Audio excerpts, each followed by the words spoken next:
Eagles. Eagles.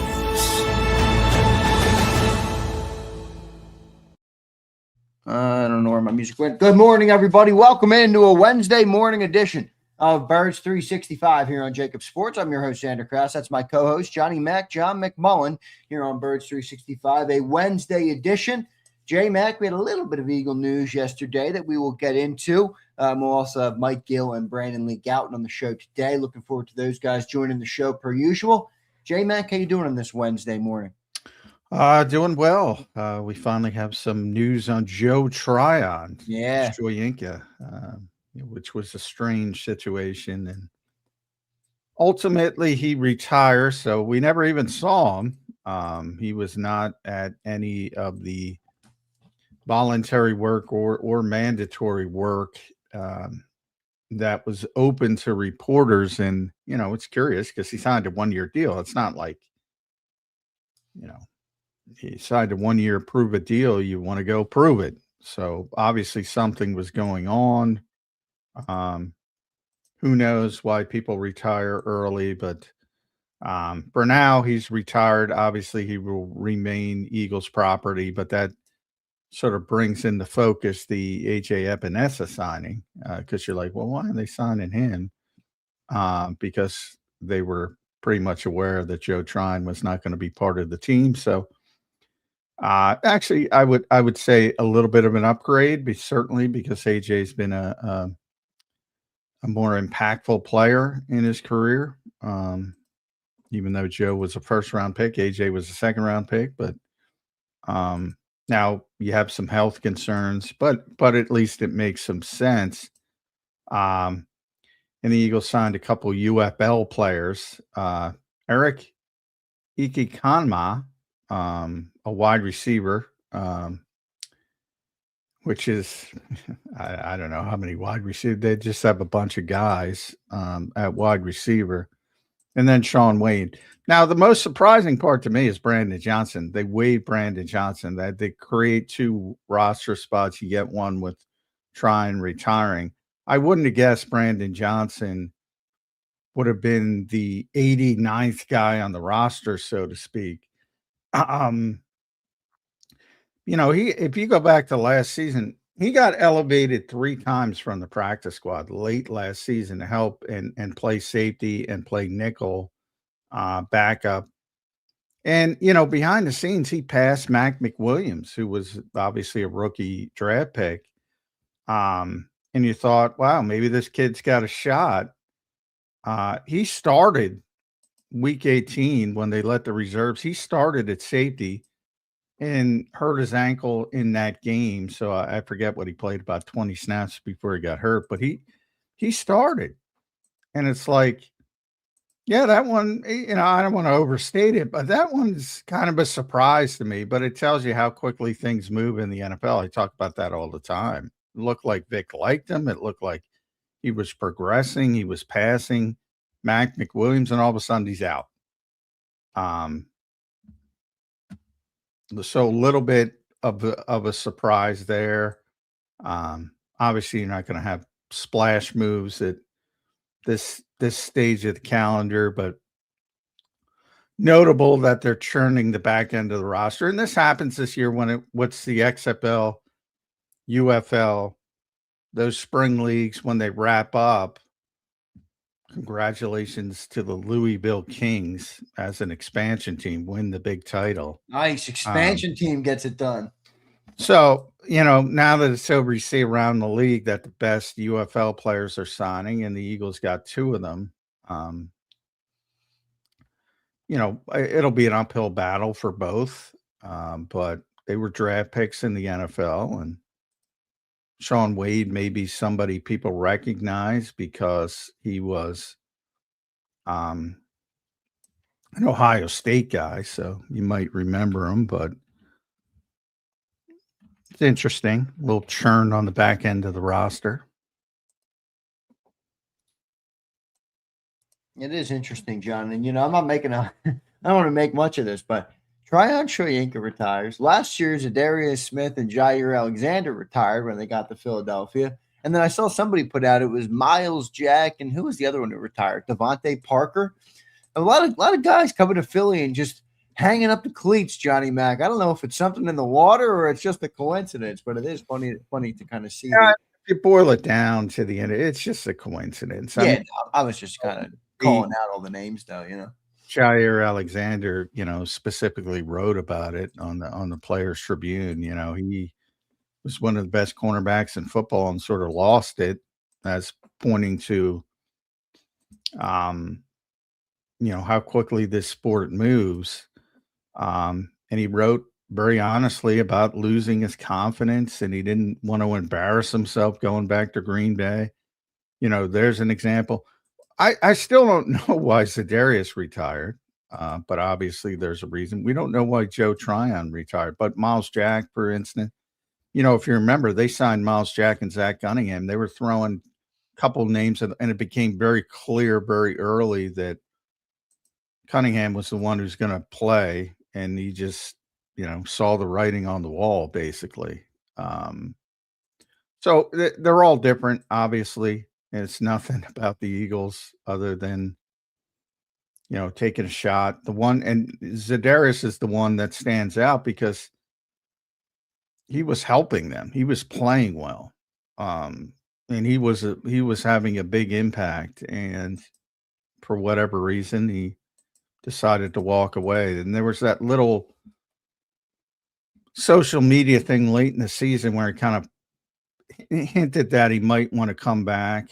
So never manifested anywhere. And then he's not playing obviously now. So, but that one hurt a little bit because he was brought in to be a contributor. He was contributing, and he walked away unexpectedly.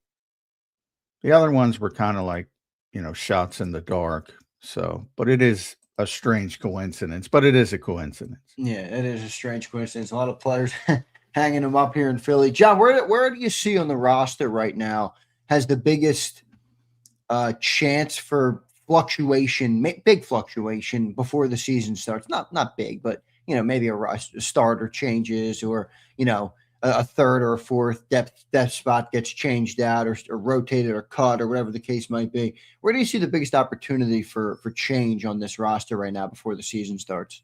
It's pretty entrenched, I would say. But if interior offensive line, we already talked about Michael Jordan here now, but yeah, right. There's no guarantee that he's got anything left. You got to see. So they could still be looking to add there with a more veteran presence. Now that they signed Epinesa, as long as he's healthy, I think they're fine up front. They could trade a defensive tackle. I've mentioned that. Most likely would be Byron Young if everything, if he can get a player. And then safety. To me, John, I know you think there's a lot of depth there. At least that's your thought process on it. But you get rid of Byron Young. I mean, who you relying on? Well, I'm not. I don't want to give away Byron. I'm saying you have to give up something to get something. So right. If okay. you want to get something, and then you a player. Okay. If you want to get a safety, that's the player you might have to get up. No, nobody's gonna want to trade for Ty Robinson or Gabe Hall or Taquan Graham or to give you something of value. They probably would or certainly potentially could for Byron Young. So yeah, a lot depends on. And then Ty, I guess Ty would slide into that. Yeah, is he ready? I mean, I don't know if he's ready, but obviously the Eagles drafted him for a reason. The goal is to get him ready. So he's got to play well in the summer, but it's not like it would be strange to improve from year one to year two. No, yeah, you're right. I mean, it makes you appreciate more of Jomo more too. I mean, as a 7th round pick, the guy's really not only come on, but is a good player. Oh, damn good player. Damn good player. And he didn't play at all as a rookie. He's a perfect example of the year 1 to year 2 jump. Now, part of that is he's behind stars, but I mean, he barely played snap count wise in as a rookie, and it shouldn't be a surprise as a 7th round pick. And then all of a sudden, year 2, he's a contributor. and then Milton leaves in year 3, he turns into a really good player. So I'm not saying that's going to happen with Ty Robinson, but if it did happen, it wouldn't be the first time. Right. And now would be the time for it to happen, feels like. Yeah. It's definitely got to take a big step forward. And safety, the point is, if you're thinking about trading for a safety, that's what I'm talking about. So safety, obviously, there's no clear. They're trying to get better. They don't necessarily. They have a nice floor. I think they're comfortable with their floor, with Marcus Epps and/or Michael Carter, but they'd like to get better. I think that's fair to say. Good stuff, Johnny Mac. Fair enough. We're going to have Mike Gill and BLG on the show this morning. Looking forward to talking to those guys. I want to thank and welcome everybody in here, the great people of JAKIB Nation. This will be my last show this week. All right. The to-do list is already racked up. So last show was a single man. That's true. Last Birds 365 is a single man. Krause will fill in for me tomorrow, and then no shows on Friday, as I've told all of you guys before previously. So my last show of the week, and then there'll be one more Birds 365 this week. Let's go to Anthony Kerfman. Super chat. Thank you, Anthony. $5 super chat. He says this. Do y'all think it would be worth it to send a mid to late round pick for Alvin Kamara? I think that would be a nice two-headed monster and another receiver for Hurts. John, what say you? Absolutely not. No, I mean, come on. That's it's not fantasy football, guys. Well, I mean, first of all, you don't want to split things with Saquon. Number one, you don't. Well, even in this offense. Yeah, even in this offense. Okay. When McCaffrey is healthy, I don't see San Francisco splitting things. So number one. Number two, he's obviously very good player for many, many years, but he's been a very good player for many, many years. So he's a 30-year-old running back. And Jalen doesn't throw the ball a lot to the running backs to begin with. Now they're going to try to change that. But yeah, I mean, I've said it before. I'm riding Saquon till the wheels come off. This is a Saquon season, I've dubbed it. And I'm not taking him off the field unless he has to come off the field. And by the way, I like Tank Bigsby as a runner. And if he does get hurt, Tank can handle that role. I think Will Shipley is a very good receiver. Well, what's your confidence level on Saquon in the receiving game? That's where I think he's been better. He's not a natural receiver, but he's been better this spring. He caught the ball cleanly. I can't think of one bobble, which is very positive. I think he's more invested because I think he thinks it's going to be a bigger part of it. So maybe the focus is increased. And he's made big plays. The consistency's not there. And I don't think he's ever going to be a great natural receiver, but I think he can be above average. But he's the most important player on this offense. And I don't. And very rarely, almost 100% of the time, the most important player is going to be the quarterback. And I don't think it is on this team. I think it's Saquon Barkley. Now, and you have to ramp everything up to help Saquon Barkley. And that's the quarterback's got to play well. And the offensive line, even more importantly, he's got to be healthy and playing well. But for this team to go where people want them to go, it's got to be 1,700 Saquon Barkley. Woo! We'll see if that works out, Johnny Mac. I got a lot of confidence in Saquon running. I mean, we all watched him bobble a lot last year, but hey, maybe you're right. Maybe it's like the Jalen Hurts thing, where when they work on it in the summer, they feel more comfortable using it in the year. So we'll see how that kind of shakes out. One more super chat to get to, then we'll get to Mike Gill, who's going to join us here. Before I read this, because it's about, obviously, Brendan Sorsby with the supplemental draft, John, we had Jason Cole on in the afternoon. Cilio had Jason Cole on in the afternoon yesterday. And I didn't agree with Jason Cole, but he is obviously a very well-connected person. And, obviously he's a Hall of Fame selector and things of that nature. He really shot down the Brendan Sorsby thing. He said the NFL is not going to go near this. He doesn't think he's going to be drafted. He thinks they're going to do the dog and pony show so they can avoid, obviously, any potential lawsuits or anything like that. But he does not see the league overlooking the amount of gambling that Brendan Sorsby was doing. He said they can get past domestic violence. They can get past speeding. That's a black mark on the NFL, by the way. I agree. But, to his point, he just thinks that they're afraid. Now, I viewed it as an old school thought process, where I don't know, man. I mean, half these owners are freaking in bed with these gambling companies. Like not half, all of them. All of them, right? So it's like I don't know what you thought of that. I just wanted to tell you that because it was. Well, I was Jason Cole.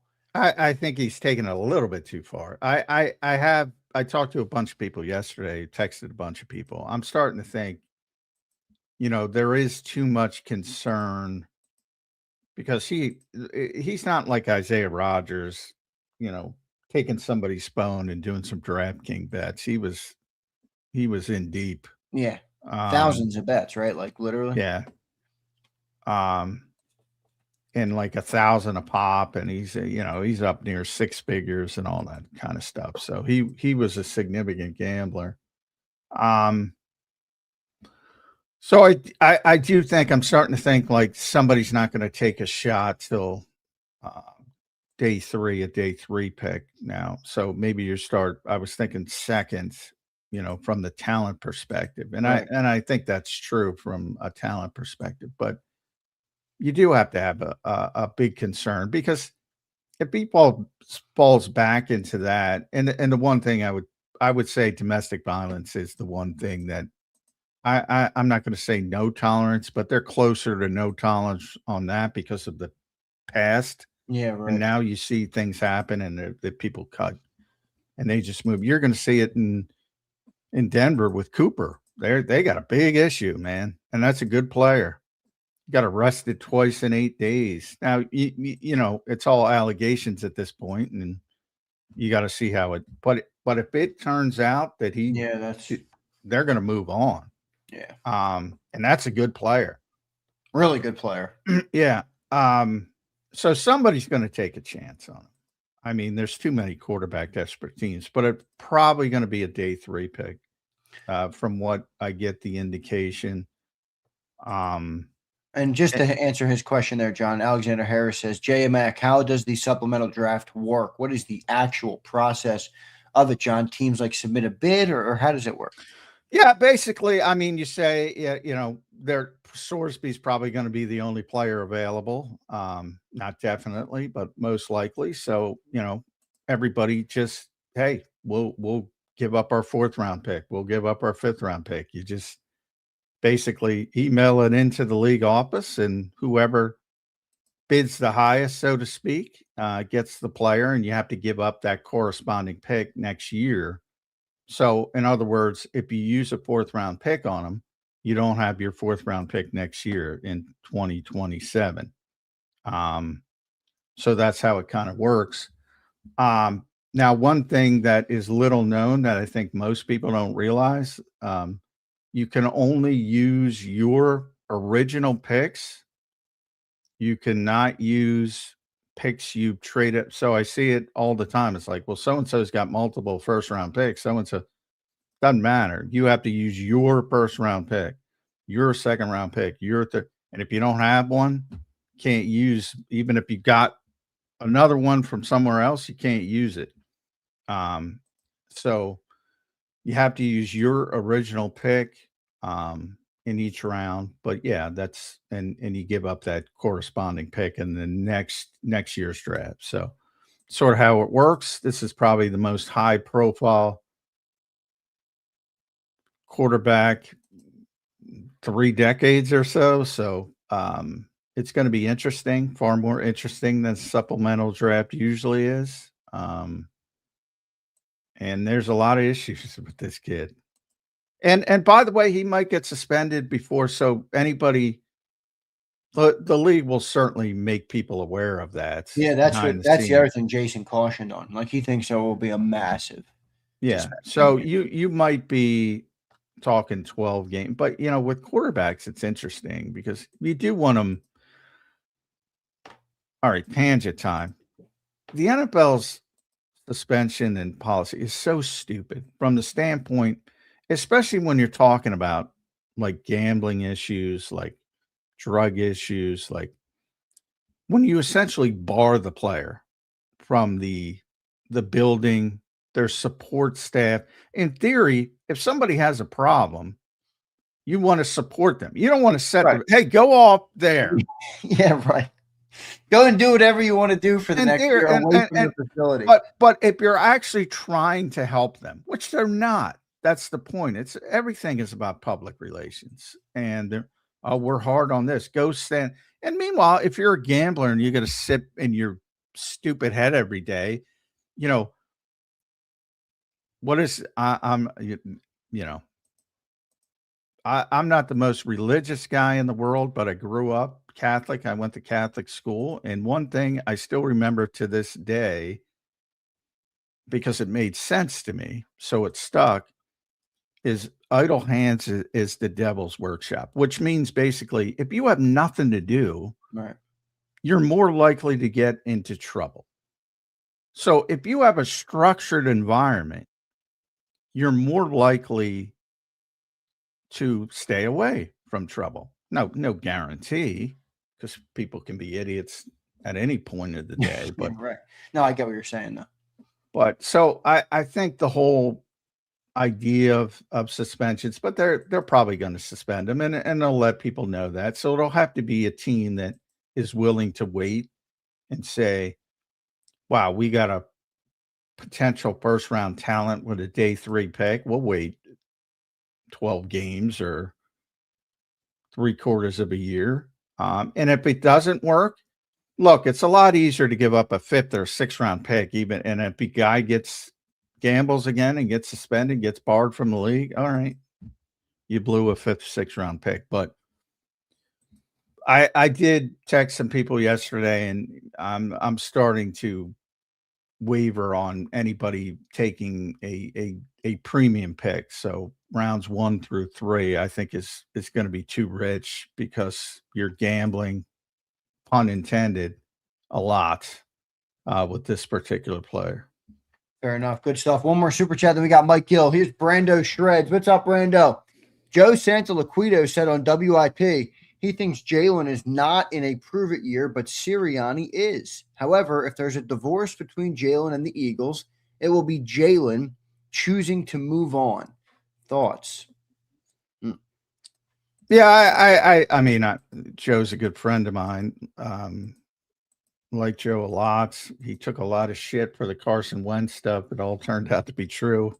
So, for the people shitting on him, I'd be very careful with that. But I mean,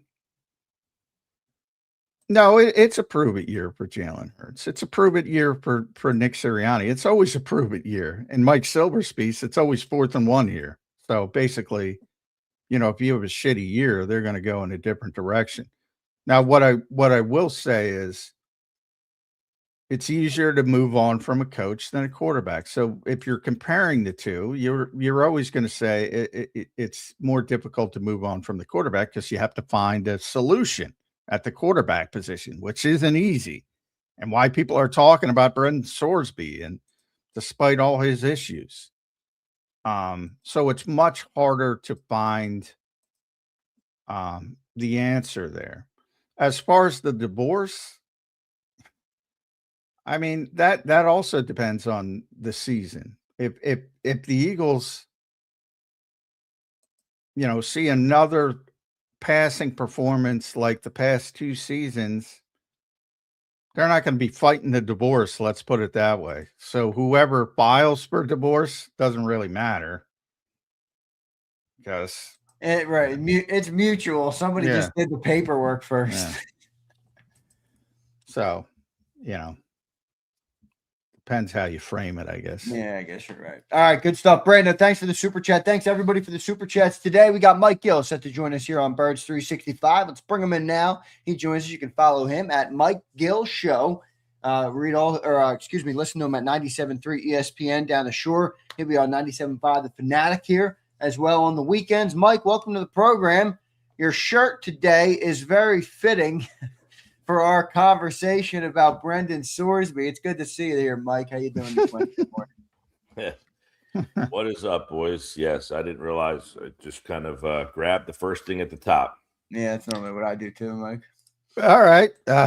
So we didn't get the Sorsby. What do you think of the Sorsby thing, Mike? Very good player. I mean, well, the fact that he was going to be able to play college football was bonkers. The good for Texas Tech and for getting out of that situation. That would have been disgraceful. I mean, I got to imagine that. And now, listen, when you talk about collusion, this would be an area of collusion where everyone would come together and just say, do not draft this kid. Like, we need to set a message. Do not be the team that says that it's okay to do what this kid did. Like, that would be where collusion would be, acceptable here. This kid should never be able to play again. I mean, period. He bet on his team 40 plus times. I mean, 40 plus times. Yeah. I mean, it's ridiculous to say that we're going to take a chance on a guy. If you're the NFL, Mike, and I often say, and you, the perfect T-shirt again, you're in bed with everybody now. Yeah. I'm old enough to remember when Tony Romo couldn't do a fantasy football convention because there's an inkling of gambling involved. And now everything's about gambling. And they're putting on the ticker in-game, odds and all this bull, what. So how do you play holier than thou now that every owner in this league is in bed with gambling, which, by the way, I don't think is a good thing, but at least they pretended back in the old days that. Well, this is like one of those situations where, you can't speed and most people go over the speed limit. But if you're the dummy that actually goes so fast that you get caught, well, then you got caught for speeding. Well, everybody's speeding. Well, too bad. You were the one that ended up going 95 in a 65. This guy is the guy speeding way too fast. Like, yes, it's out there. Everybody's gambling on these games, and the NFL is taking their money, but you can't be the dummy that actually gets caught doing it.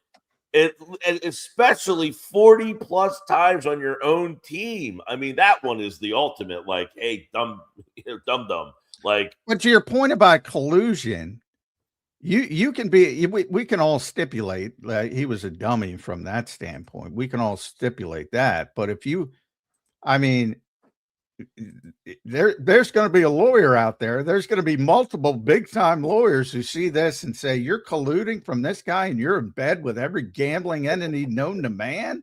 And they're going to sue a $17 billion industry. That's going to be quite the settlement, because guess what? They don't want to be deposed. We've seen that in every legal situation possible. I think the worst thing they could do is ban Brendan Crosby. They could suspend him, and you could do it that way and say, we'll suspend him for a year. But if they go down that route and try to prevent him from earning a living, because I've been through a lot of legal cases in my life as a sports writer. And one thing the courts frown on always is when you prevent people from making a living. They are not going to take kindly to that.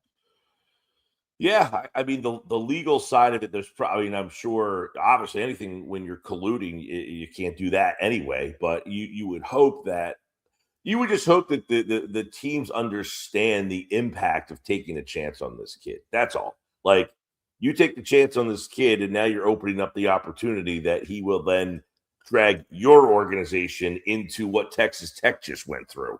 You know, I mean, nobody would now in the NFL. Obviously, they can't say, "Well, we're not going to play the Dolphins because they have this kid."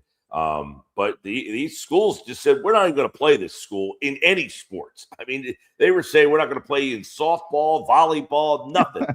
By the way, that wouldn't have held up either. They probably said, "We're not going to bother fighting it," but that wouldn't have held up. Well, I mean, like. There have been players who have been caught gambling and suspended, for seasons, right? The wide receiver. Pete Rose was suspended for life. I'm talking about in football recently here. The wide receiver that the Eagles, from the Falcons, that the Eagles had interest in. Yeah, Calvin Ridley got suspended. Calvin Ridley. He was a good player, by the way. Very good player. And you haven't heard from him again since, right? I mean, he's basically been a nothing burger. Well, he's still a decent player, but that worked out well for the Eagles. That was the AJ year. He was their number one target, and they thought they had a deal done. And it went in a different direction. And he's okay, but yeah, it's certainly he was a first round pick, and in Atlanta, he was a very good player. And then he took the year off because he got suspended. Now he's back, and I don't even know what the hell was he in Tennessee. Yeah, well, that's the thing. You can suspend people. Yeah, I mean. And they did Isaiah. Look at Isaiah Rodgers. I know, like the problem is like all these collective bargainings and everything. That's where everything gets a little murky.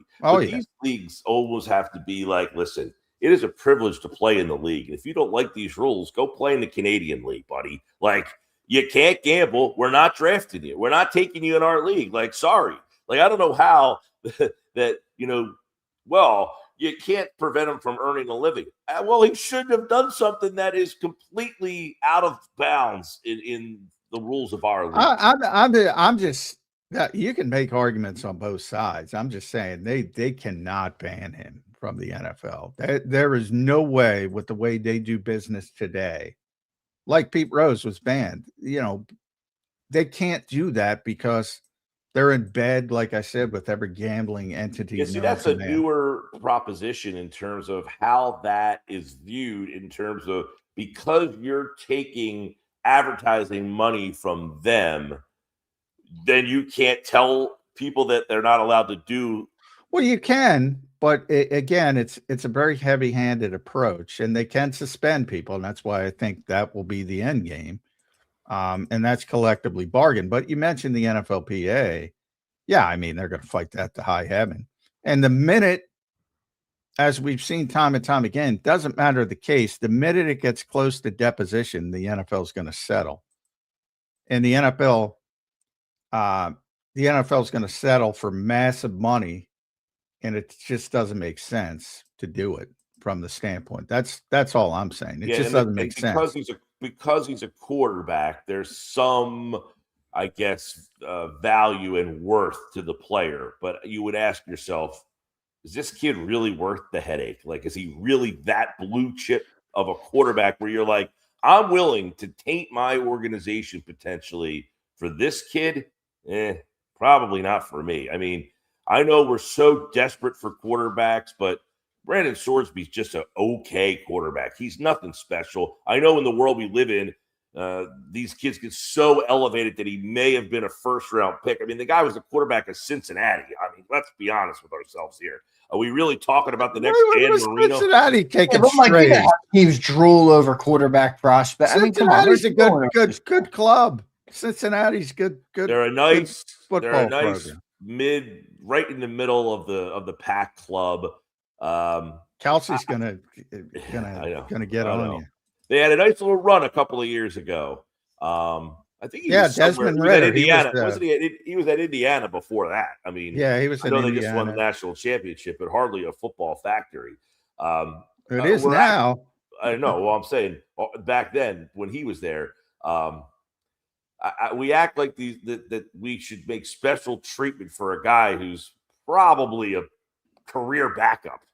I mean, let's be honest. It's just that part to it speaks about the desperation at the position. That's what I mean. The fact that people are even considering this is how desperate people are. But when you put the desperation in for what this guy did, I don't think the juice is worth the squeeze if I'm a team. I'm passing Well, over the place. and I was telling Zander, I texted a few people yesterday. I was thinking maybe second round pick, but after texting with some people, it's going to be day 3. But you're telling me you wouldn't take a shot on this kid with a 7th round pick if you're the Arizona Cardinals or the New York Jets or Yeah. teams that have, or the Cleveland Browns, although Todd Monken was out there saying no interest. Here's the other point too that Jason Cole brought up yesterday. He's like, what's going to happen when he has his first 3 interception game? Are the coaches on the team even going to trust that the guy, is not? Yeah, that's a fair point. Look, these guys' it's livelihoods problematic. There's a lot that goes into it. I think. It's very problematic. But let's be honest. If you have talent, this league will give you chance after chance after chance after chance. Right. And I bring up Jonathan Cooper because of what's going on.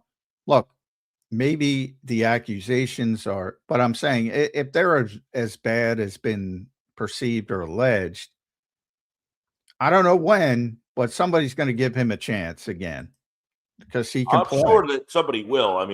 I would imagine.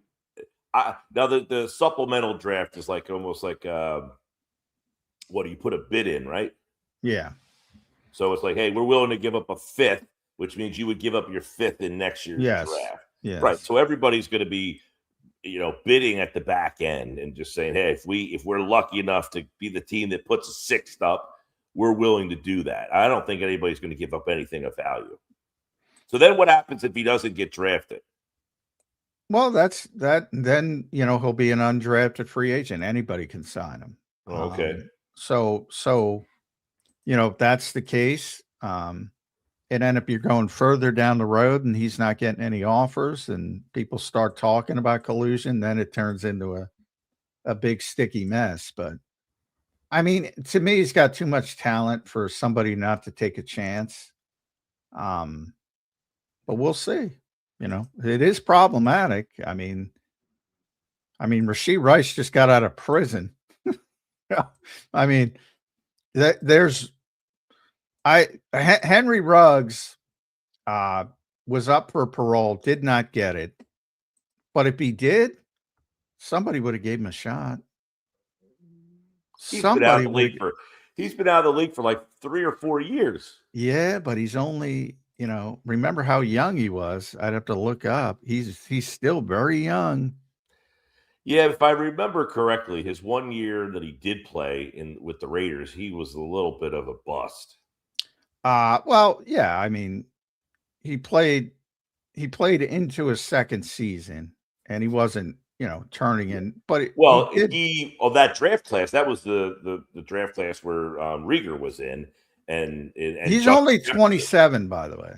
Justin Jefferson was in that class, and it was Ruggs and the 3. Yeah, he was supposed to be the best one, Ruggs. Exactly. And Rieger was the worst of the group, and Justin Jefferson has turned out to be the best. Yeah, it was Ruggs. Ruggs went 12th. Let's see. I believe he was the top receiver. Yeah, he was the top receiver. Jerry Jeudy, his teammate, went 15th. CD Lamb went 18th. Rieger won 21st. Jefferson 22nd because he was a slot. He was just a slot receiver. Right. But what Ruggs did do early on was prove he was a deep threat. He averaged I think 9. I'm looking it up now. 17 yards a catch and 19 and a half yards per catch. Yeah. So, maybe somebody takes a shot, but to me, man, that would be he's been out of the game for so long.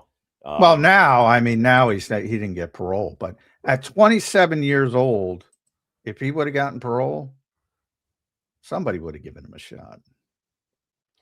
Well, and a lot of times, we've seen it everywhere. The teams are more willing to give you a shot if you paid your price, if you did your penance, right? We see that often is you got in trouble, you paid the price. As long as there seemingly is a price to pay and you pay it, the teams are willing. This situation here, what's the price? Well, the price would be a year-long suspension. I would imagine, though, the team that takes him is under that understanding. Anyway, we're not drafting this kid to play now. We're drafting him to play. So the suspension for the team is really now that goes to say, well, he did pay his price. We couldn't play him this year anyway. So they're kind of getting their cake and eating it too here. Yeah. You're just, if the team that ends up taking this on, especially if it's a bad organization, you're just opening yourself up for more ridicule and more suspicion should this kid not be a good enough player. And who the hell wants that? Well, the next question is the Philadelphia Eagles. The Eagles are a team that probably could. Strong organization, can afford to wait. They've already signed a gambling suspension guy a year in advance, Isaiah Rodgers. The value, they're obsessed with value, to get a day 3 pick with that kind of talent. Andy Dalton and Tanner McKee stunk on ice this spring, both of them. Did Jalen Hurts stink on ice this spring or no? I would say he was average on ice at best. He wasn't that level of stink, but at best, they all look bad. All 4 quarterbacks didn't look great. Now with Cole, not all of them worked at the ones, right? Now, yeah, Cole Payton's getting 6 reps and with third and fourth teamers. So you kind of put him off to the side, but he didn't look good. Yeah, all of them struggled in the shift, and that's not that big of a deal. People lose their minds when you tell them it's funny, Mike. You say, well, the defense was awesome, and you say that, and everybody's hyped up, and then you say, well, the offense partially because the defense was awesome, but it's a chicken and an egg. The offense is learning a new system. Exactly. They're going through terminology and all that stuff here in the early goings. So, but you can only speak about what you saw, and it wasn't good. But to your point, I try to add the context. Yeah, they're changing terminology, system, things they're uncomfortable with. So it's not that big of a deal, but they don't have a security blanket for Jalen Hurts if Jalen Hurts falters. Well, isn't Dalton like one of the reasons they brought him here is because he's run this type of system in his past? Yeah, well, he's run it, but I don't think he has much left physically. Judging by the way he played in Carolina when he got an opportunity, he wasn't good. And judging by what I saw, this would be the type of thing that Howie Roseman would, hey, we gave up a 6. We got a quarterback that we really, really like. The quarterback factory needs a new brand. It needs a new product. And almost ask the league to suspend him for as long as possible. Suspend him for as long as you want. So that, there's no pressure that we have to play this kid. Now, it would piss off Jalen Hurts. Now, would it piss off? It would. Yeah. Why wouldn't it? No, I thought you said it wouldn't, but I would think that he wouldn't be thrilled. I think he'd handle it better than Carson Wentz, but I don't think he'd be excited about it. It's tough. It's tough to say. Yeah, I mean, where Hurts is at in his timeline here is very interesting that he's already won a Super Bowl, and yet he's constantly questioned of whether he can be a guy that win the Super Bowl. So it's like, well, he's already won one. Well, he can't win another one. I mean, so it's like people can't envision him being a 2-time Super Bowl champion, so he gets criticized for that. He's already won one, but I don't think he can win a second one. It's kind of like he's at that stage of his career right now. Yeah, I hate when people say, and this is Mike's a basketball guy. This is Jalen Brunson everybody, you can't win like this. You can't win like this. You can't win like this. You can win. Maybe it's harder. You got to build a certain specific way, but you can win. I don't No, like when anybody says anybody can't win a Super Bowl. Like Sam Darnold. it's like Sam Darnold just won a fucking Super Bowl. Yeah. The name that came to my mind, too, was Brunson. Like, Hurts is like Brunson. He's a guy that gets questioned. He's too small. He can't do this. You can't win a championship with that guy. And all he does is when you need the biggest play in the biggest moment, he makes the biggest play in the biggest moment. He might not flash all game long, but when your team's down 14 and you need back-to-back threes, Brunson hits them. It's like there's just this innate quality about him. And Hurts seemingly is that type of guy that he's not great the whole game, but on 3rd and 11, if you need a first down, he seems to get it when you need it. Not all the time, but which is I don't know, Mike. I don't love that comp, man. I don't love that. I think Jalen Brunson is a star, a certified. Well, yeah, I think Brunson's a superstar. I don't know if Jalen's a superstar. He is seemingly, but they're both clutch. He's seemingly taking himself to that next level now. Something that Jalen is still kind of in the muck of. He hasn't elevated to full game star. He's more of like, I just win, and you're going to have to deal with me winning, whether you like it or not. I think the comparison is they're both clutch. Yeah, they're both good. Gonna, I'm good with that. Yeah. Am I being a doomer, guys? Like I'm thinking about this offense, and I'm like, they got rid of their best playmaker. They have a play caller who's never called an NFL play in his life.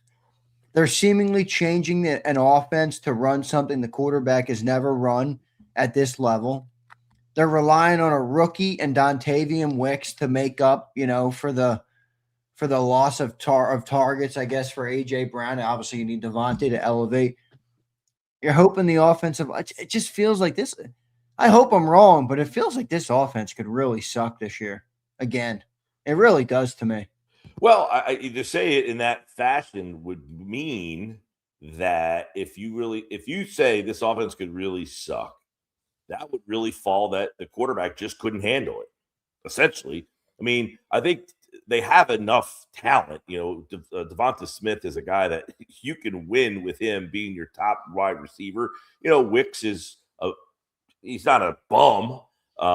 You drafted a guy in the first round. He could be Jalen Reagor, or he could be CeeDee Lamb. I'm going to go over. He's going to be better than Jalen Reagor. I'm just saying he could be CeeDee Lamb. He could be Jalen Reagor. He could be somewhere in between. If he's somewhere in between, he's not a bum. He could be Jerry Jeudy for we know. Who knows? Or maybe just an average guy, but still. And then you got Hollywood. And then you've got Goddard. So you do have enough pieces that your offense should be average at best. I mean, we said that in the past with better talent, and they weren't very average at best. But that would then essentially mean, I guess, that your quarterback absolutely just was incapable of running what they've put in his lap. Now, the offensive line will be a huge factor in all this. How much do they lean back on the run, something they just couldn't do last year? I mean, essentially at all. They just could not run the ball at all last year. Yeah, and that's why I dubbed this the Saquon season. Again, I think if they're going to have success on offense, correct me if I'm wrong here, John. Saquon has no more guaranteed money left after this year, correct? I got to look at the contract. We were looking at it. Yeah, but this is definitely, they can get out of it after this year, and I think they might be out of it. They might be out of the Saquon Barkley business unless they make a deep run. Because he got that extension, and it was like, a 3-year extension, but I don't remember the details of when they, where all the money was. But I believe that they could get out of that deal after this season. 26. His guarantees are next year are just $2.5 million. So they have to work something out either way. If they want to keep him, they still have to work something out. Even though technically he's under contract through 2028, he's really under contract through 2026, which they kicked it down the road after they won the Super Bowl. They kicked it down the road one season, essentially. And then they would have to work something out because he's not going to play for $2.5 million guaranteed. So, Yeah. and that's more likely to me that they run him till the wheels come off, because that's the ugly part of the game, but you're probably going to be moving on. So you might as well get as much as you can out of your clearly best playmaker. To Zander's point, he's clearly the best playmaker now. Right. To go back to Zander's point, can you lean on Barkley, not to have 2,000 yards, but maybe he's having a 1,400 yard season? Yeah, I need 1,600. That's what I need from Saquon Barkley. And they do have a little bit more, now you have another Tank Bigsby year, so there's a little bit maybe more trust in what he can add to the offense.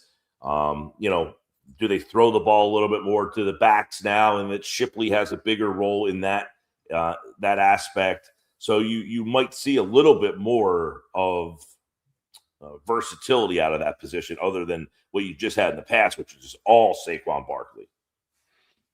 You think they can run the ball that well, though, Mike, if they don't pick up the pat, like especially in this outside zone thing? And I'm not pretending to be the know-it-all on football, but to me, it seems like when you run outside zone, you're trying to spread the defense horizontally, all right, and then you take advantage of stuff over the middle.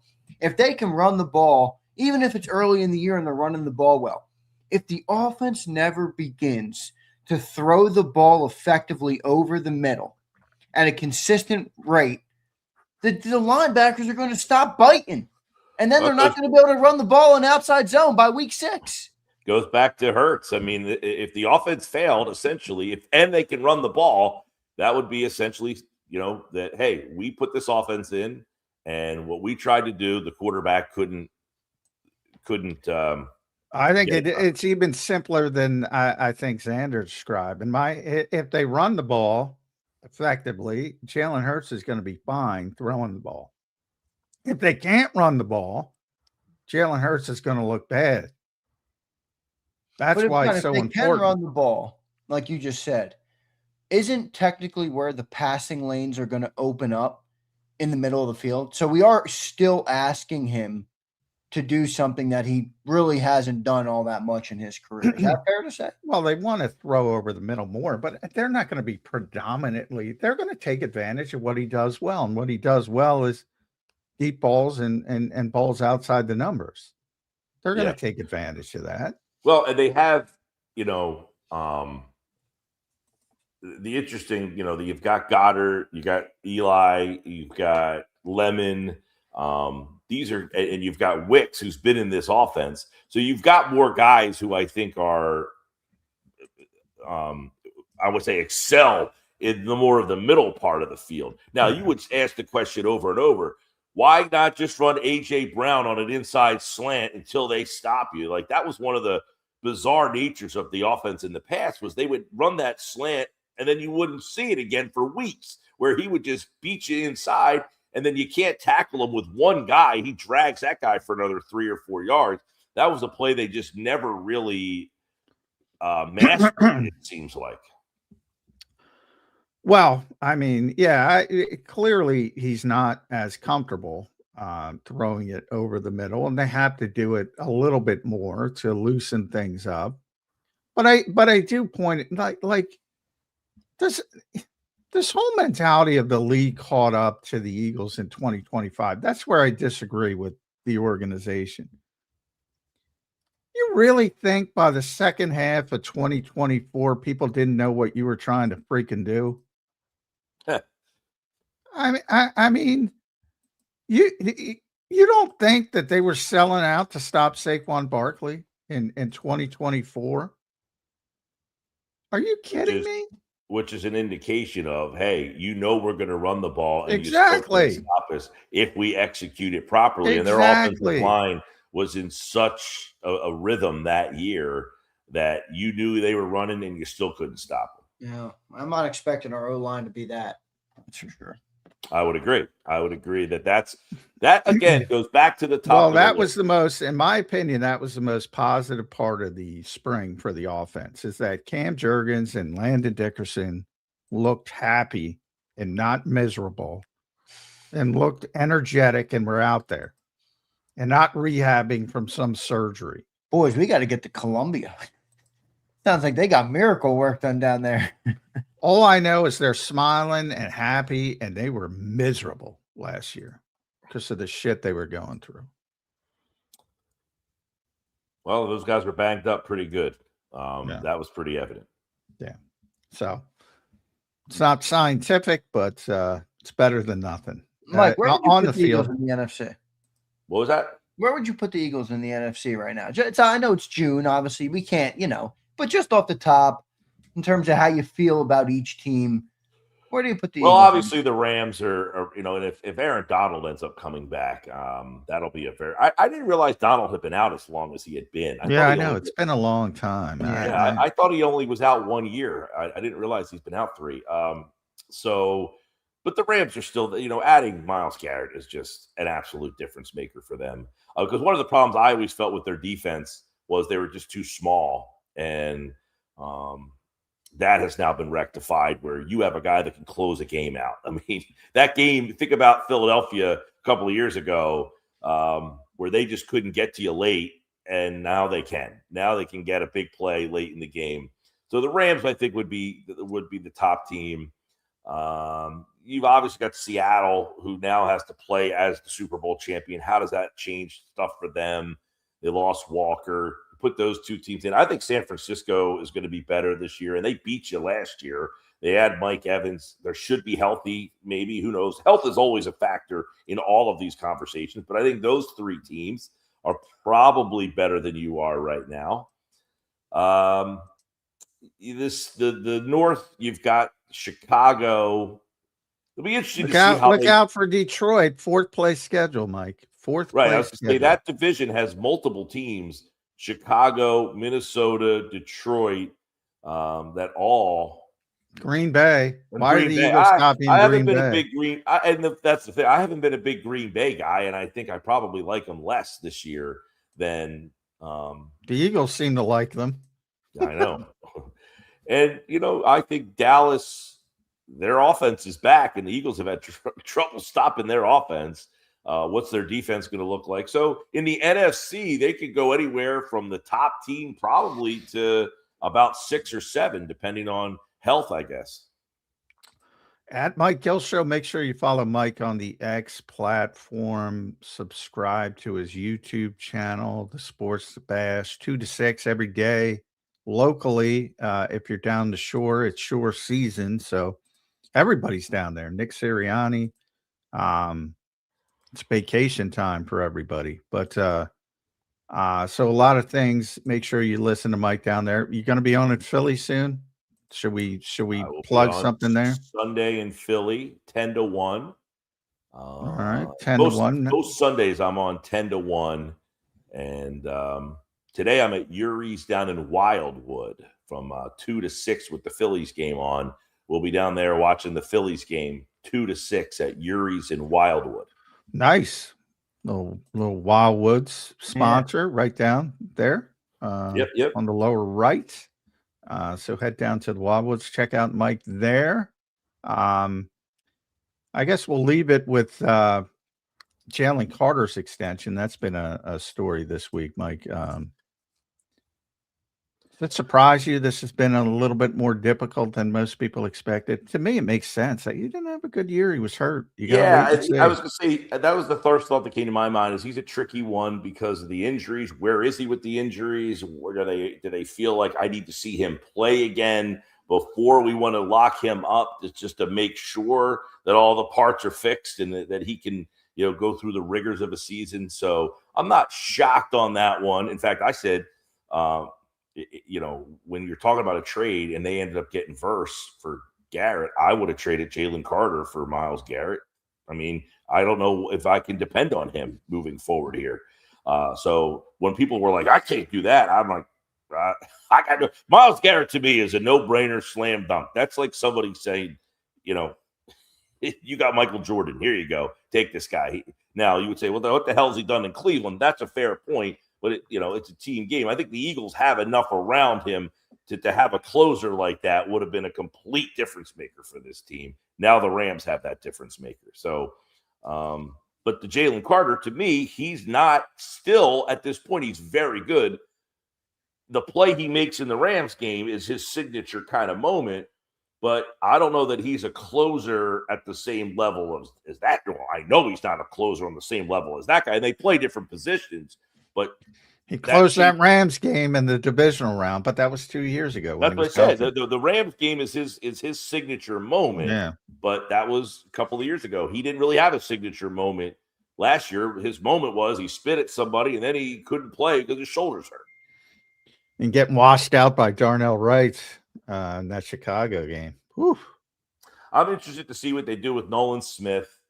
You know, do they use him? Does he get traded before? Do they just decide, hey, let's use him and try to do something else here? I don't know. I mean, I don't know if they're married to Nolan Smith long term. And then you got Jalen Hunt, and of course, you got Cooper, you've got Quinion. So there's a lot of decisions down the pipeline that will be discussed. Yes, there is. Mike, good stuff, man. We appreciate it. Follow him at Mike Gill Show, and we will catch up with you next week. Mike, thank you, my friend. Appreciate it.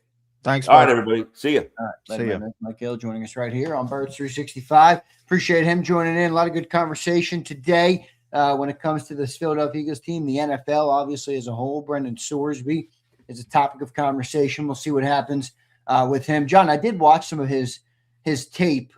He's a pretty good player. That's he's good. He's very good player. I get what you were saying yesterday. I'm like, I think a team's going to take a chance on this guy. So I'm pretty interested to see kind of what happens with that. I think they set his pro day for July 10th, I believe. Yeah, I think it was 10th or 11th. I forget. I retweeted it. It was tentative. It's not official yet, but so we'll see. It's some high school down there, but yeah, I mean, he's just too gifted, but I did text with a couple people yesterday. It's going to be difficult to give up a premium pick because of all the issues. But just from a pure talent wise, you probably would have been a first round pick if he didn't have other issues. This year, never mind next year if he played. But he's got a lot of issues. I mean, he's got a big gambling problem, to say the least.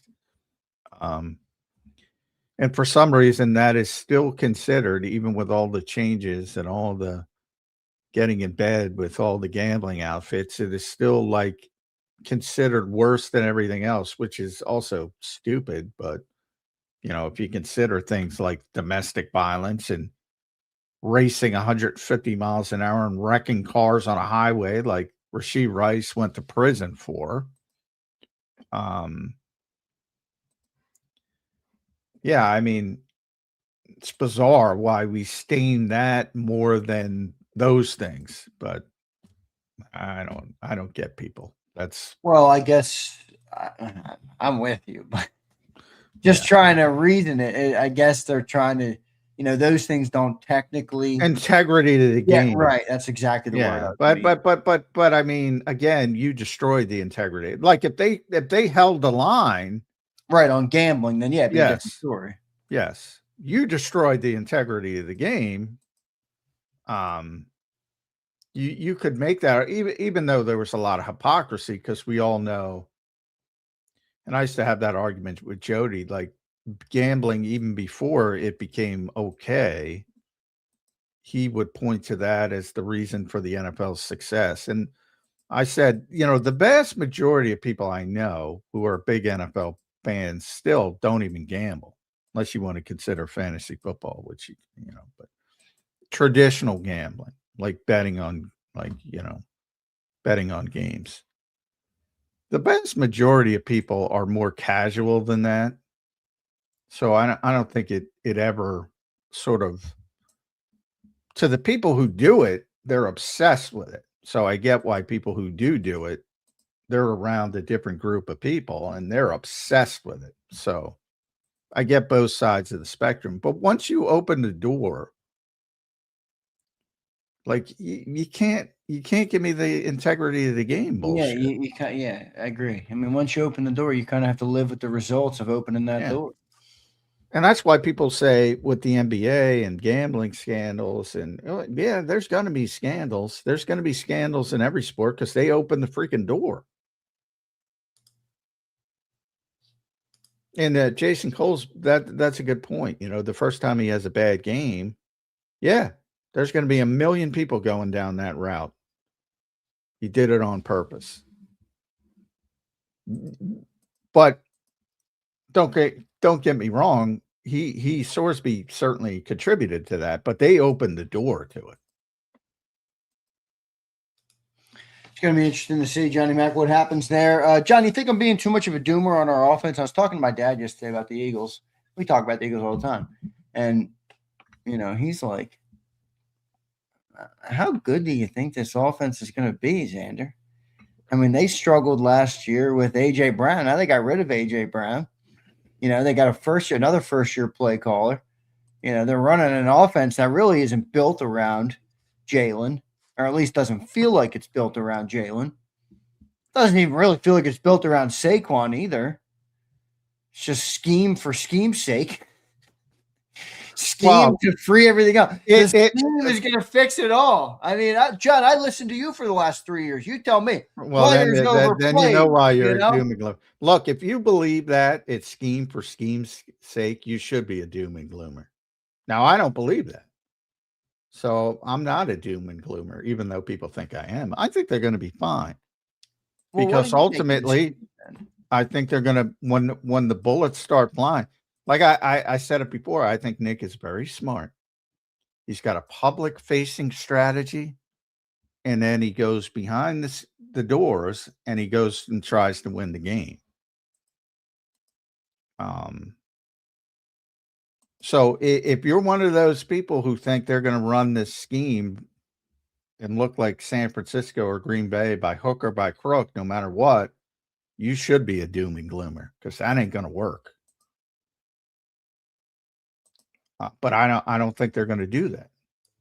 But you say you're not a scheme for scheme's sake. Most of the Eagle fan base believes that the offense will be better because they're running a different scheme. You do agree to that, right?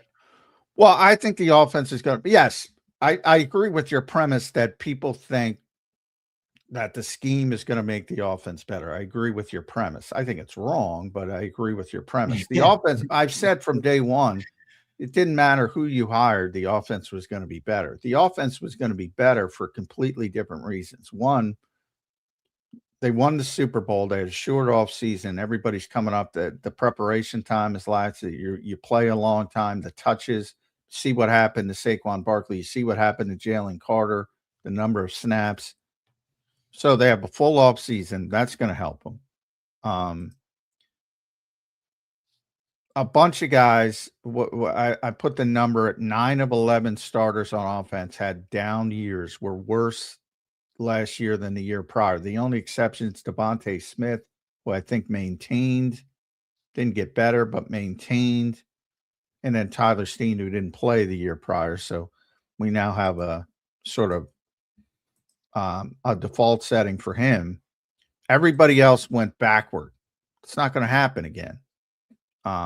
Even if it's just Cam Jurgens being healthier, maybe he doesn't turn into what he was again, but he's going to be better than he was last year. Landon Dickerson being able to not have surgery, not rehab. Chris Cooper talked about this. That's going to make him better. Might not be what he once was, but he's going to be better than he was last year.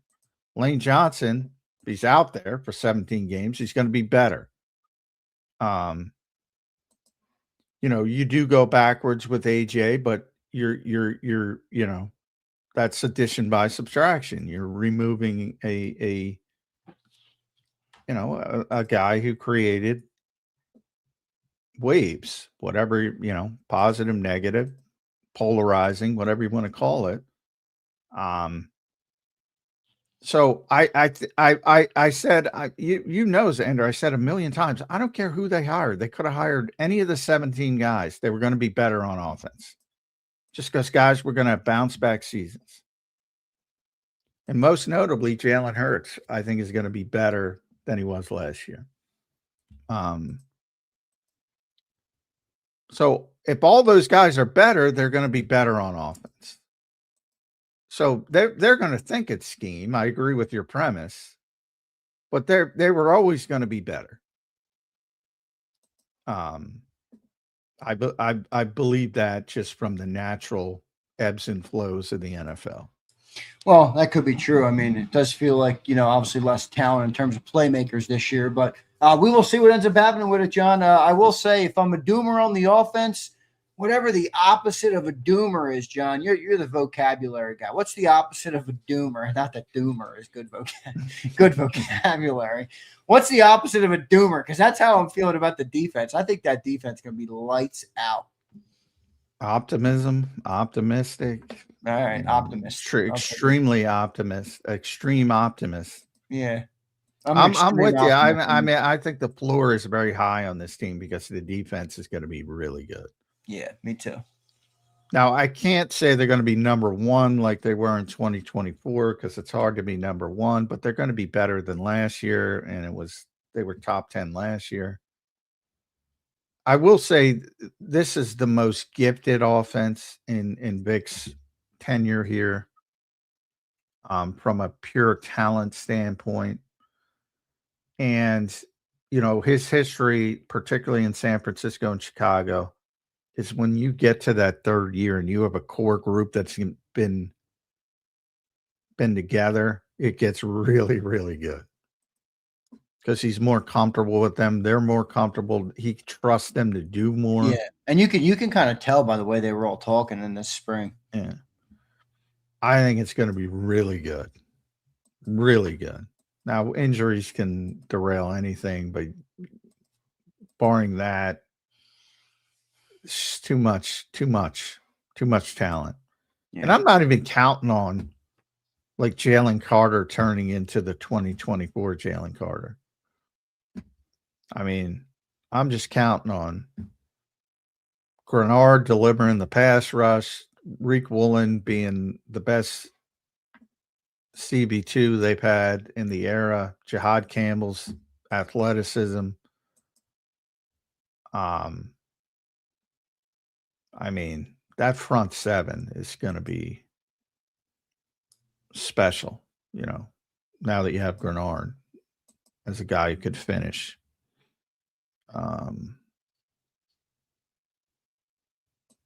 In those corners. How did Grenard look in the spring? He didn't do anything. He's recovering from shoulder surgery. Oh, right. But I mean, that they were being cautious. He could play. He could have played if you were playing, but they're just being cautious. I did have one Eagle fan who said they were a little concerned on Grenard. I feel pretty good about him, but I guess the drop. People look at this. Well, they haven't seen him play. They haven't seen him play. As soon as you see him play, I guarantee. I said you're going to fall in love with him. I guarantee it. As soon as you see him play, first game.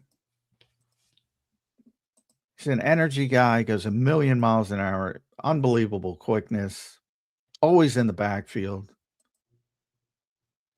You're going to love him. Yeah, I feel like that D-line's going to be good, man. And then there's linebackers. Whew, I feel good about this defense. Let's go to a couple super chats. Then we'll get to Brandon Lee Gouton. Look at this. A couple wedding super chats here, John. Steve says, we must support the Zander wedding fund. It's the Italy fund, really. Steve says, Zander wedding fund. Sorry, I'm poor. I'll send more. Nah, brother, you're good, man. I appreciate anything you give, even if it's $1. I appreciate it, man. Steve, thank you, brother. I appreciate you guys just being here, to be frank with you. And then Jerry says, congratulations, my friend. You have your life ahead of you. Having children is the most wonderful thing ever. I wish nothing but the best for you. Love your brother. I'm your biggest supporter. Jerry, that's pretty cool of you, man. I appreciate you doing it. And I appreciate you sending the super chats. Two good super chats. So thank you guys for doing that. It is my last show of the week. As John said, my last show as a bachelor, last show as a single man. See, if it changes you, if it changes your outlook on the NFL, it probably You think it will, John? No, well, I think you'll realize it's not that important. That's what I think. I think I realized that quite a bit ago, Johnny Mac. Yeah. But more so. How about that? More so. That's fair. Fair enough. All right, Jerry, thank you. Steve, thank you. Appreciate all of you today and yesterday. We had some good chats yesterday as well. So I do thank all of you guys for doing it today. And then we have BLG coming up, so I'm looking forward to talking to BLG. I'm curious to see what BLG thinks of that Jalen Carter contract. I don't know if we've talked. I'm curious. We got to talk to BLG about Joe's article, Joe Santaliquid. Oh yeah, we'll talk to him about that too. I didn't really make that much of that. I don't know. What do you make of that? I mean, Jalen's camp was upset that they didn't defend him in the. Well, I think there is a little bit of the proxy war going on. The passive aggressive shit, back and forth. I think there's a little bit of that going on. But we'll see. You don't think this is the start of a divorce, right? It could be, but I thought that before any of that came out. I mean, it's going to be really difficult for them to pay Jalen Hurts $60 million. I agree. I've thought that for a while. Yeah, I agree with you. But that's, like I said, it's far easier said than done. The real conversation to me is, the cost of doing business at that position. He's a successful quarterback in the NFL, and that's what it costs. But the Eagles are very, conscious of trying to be ahead of the curve, even though they're copying Green Bay, which is one of the reasons why I don't like the offensive shit. But usually they're very conscious about being, and certainly Howie's looking at all the names we talked about yesterday, Jalen Carter and Quinyon Mitchell and Cooper DeJean and potentially Jay Alexander, yada, yada, yada. And even if you want to go way down the road, if Jahad Campbell starts thinking about those young difference-making players and saying, boy, maybe we can get a Mac Jones for $25 million.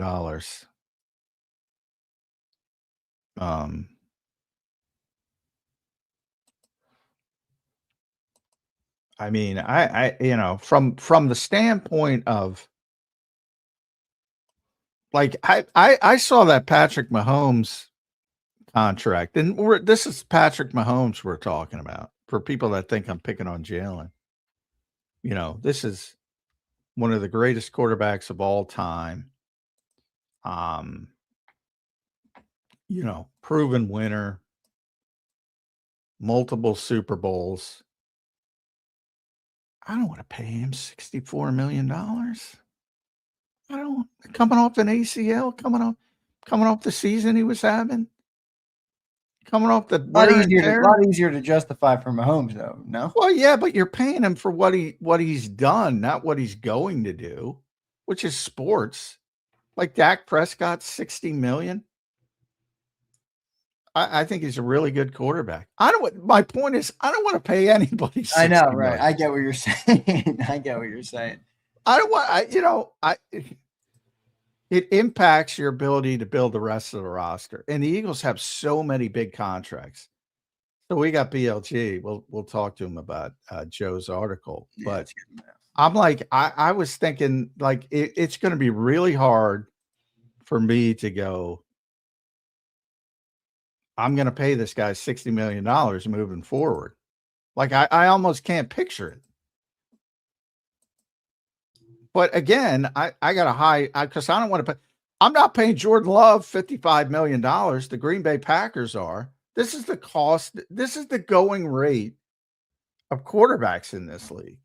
Yeah, and if you don't have a good alternative, then you're gonna be paying it. The San Francisco 49ers are paying Brock Purdy $53 million a year. I mean, what are we doing?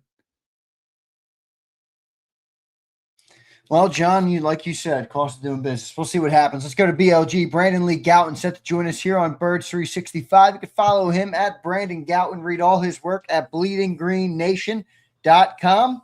BLG, welcome to the program on a Wednesday morning, my friend. How are you today? Doing good, guys. Thanks for having me.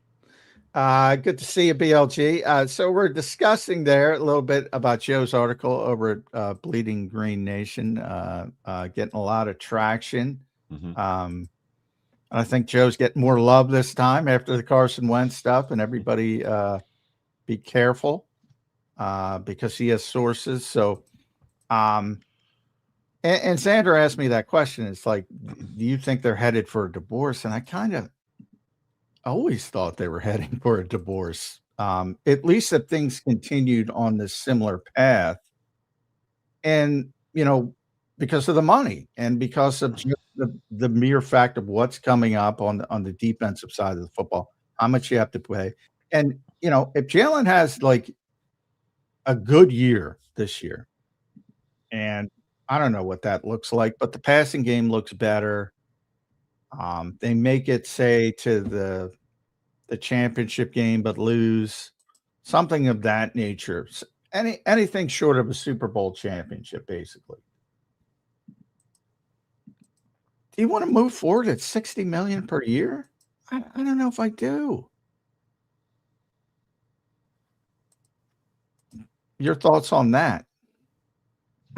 Yeah. So I think what's important too, about, the story we have up on BGN to note is that the Eagles can claim or not claim, they feel about him a certain way. And Joe's reporting notes that it's not necessarily Jalen himself who feels this way, but his people around Jalen who certainly question the team's support and commitment. Again, the team can push back if they want to and say that, no, we like Jalen. But the way to do that, number one, would be to pay him and show him the money. I think that's the best way you can do that. Easy way to do that, yes. So talk is cheap. And even if it's not true, it doesn't change the fact that there's people around him who feel that way. So you could say, okay, maybe those people are off base. Maybe they're not. And it's coming from somewhere. So, I think, and this goes back to the ESPN article we saw from earlier this offseason about Jalen kind of being at a crossroads in some ways. And I think some people scoff at that and see that as ridiculous based on the accomplishments he has here. But it's not just about what he has done in terms of why you're extending him. It's also what you're mapping him out to be in the years moving forward. And especially as it relates to, what are you getting out of him as a runner moving forward when he doesn't seem to want to do that as much as he used to in the past. And that can be okay as long as he still plays at a high level as a passer. But if you're not getting that and you're not getting his running ability, then what are you paying for at that point? Yeah, it is tough because, and then the more difficult part is you have to have an answer for the future, which is not easy. And that's why you see, the numbers that people like Jordan Love get and Brock Purdy get, who are good quarterbacks, but make an insane amount of money, and it's only going to continue to go up and up at that position. So you start thinking about, and Seattle just went through this with Sam Darnold. He's down to $33.5 million, and they go win the Super Bowl. The name we brought up, and I keep thinking about, is Mac Jones from the standpoint of, all right, he knows the offense. Could you potentially get a bridge? He's a free agent after this year. Could you get a bridge deal done in the Malik Willis, Sam Darnold range, somewhere in there? And that helps you build a different way. But it's really difficult to find these little slots to get better at that position. And by no means am I saying they're better pure players than Jalen Hurts, but they might be better fits for the system they want to run. Players like that. I mean, is this realer than people realize? The perception that this might be the swan song. I would say yes, from the standpoint that going into 2020, no one thought Carson Wentz would not be the quarterback in 2021. That was not on anyone's radar. He had just come off of a really impressive stretch, I think, to end the 2019 season where he's taken, these practice squad players, to the playoffs. And unfortunately for him, he gets hurt early in that playoff game against the Seahawks. But I don't remember any kind of groundswell or people, it's like, oh, we have to get rid of Carson. No, in fact, it was viewed as insane when the Eagles drafted Jalen Hurts, and people were losing their minds and wondering what the team was doing, myself included at the time. So, yeah. And then even kind of going into 2021, after the 2020 season, you still had people who were clinging on to Carson, being like, no, new coaching staff will fix him, blah, blah, blah. And obviously he didn't want to be here. And that's a big part of why he was gone, because even the team himself said they wanted to keep him. Yeah, I mean, Nick, that part of Nick's interview was, how are you going to fix Carson Wentz? Right. Yeah, right. Yeah. So from that perspective of just like, you don't know what could happen in a year. And that's not even necessarily a direct commentary on this situation, as much as you just can't say things are as set in stone as you may think in the NFL. Like, things change incredibly fast.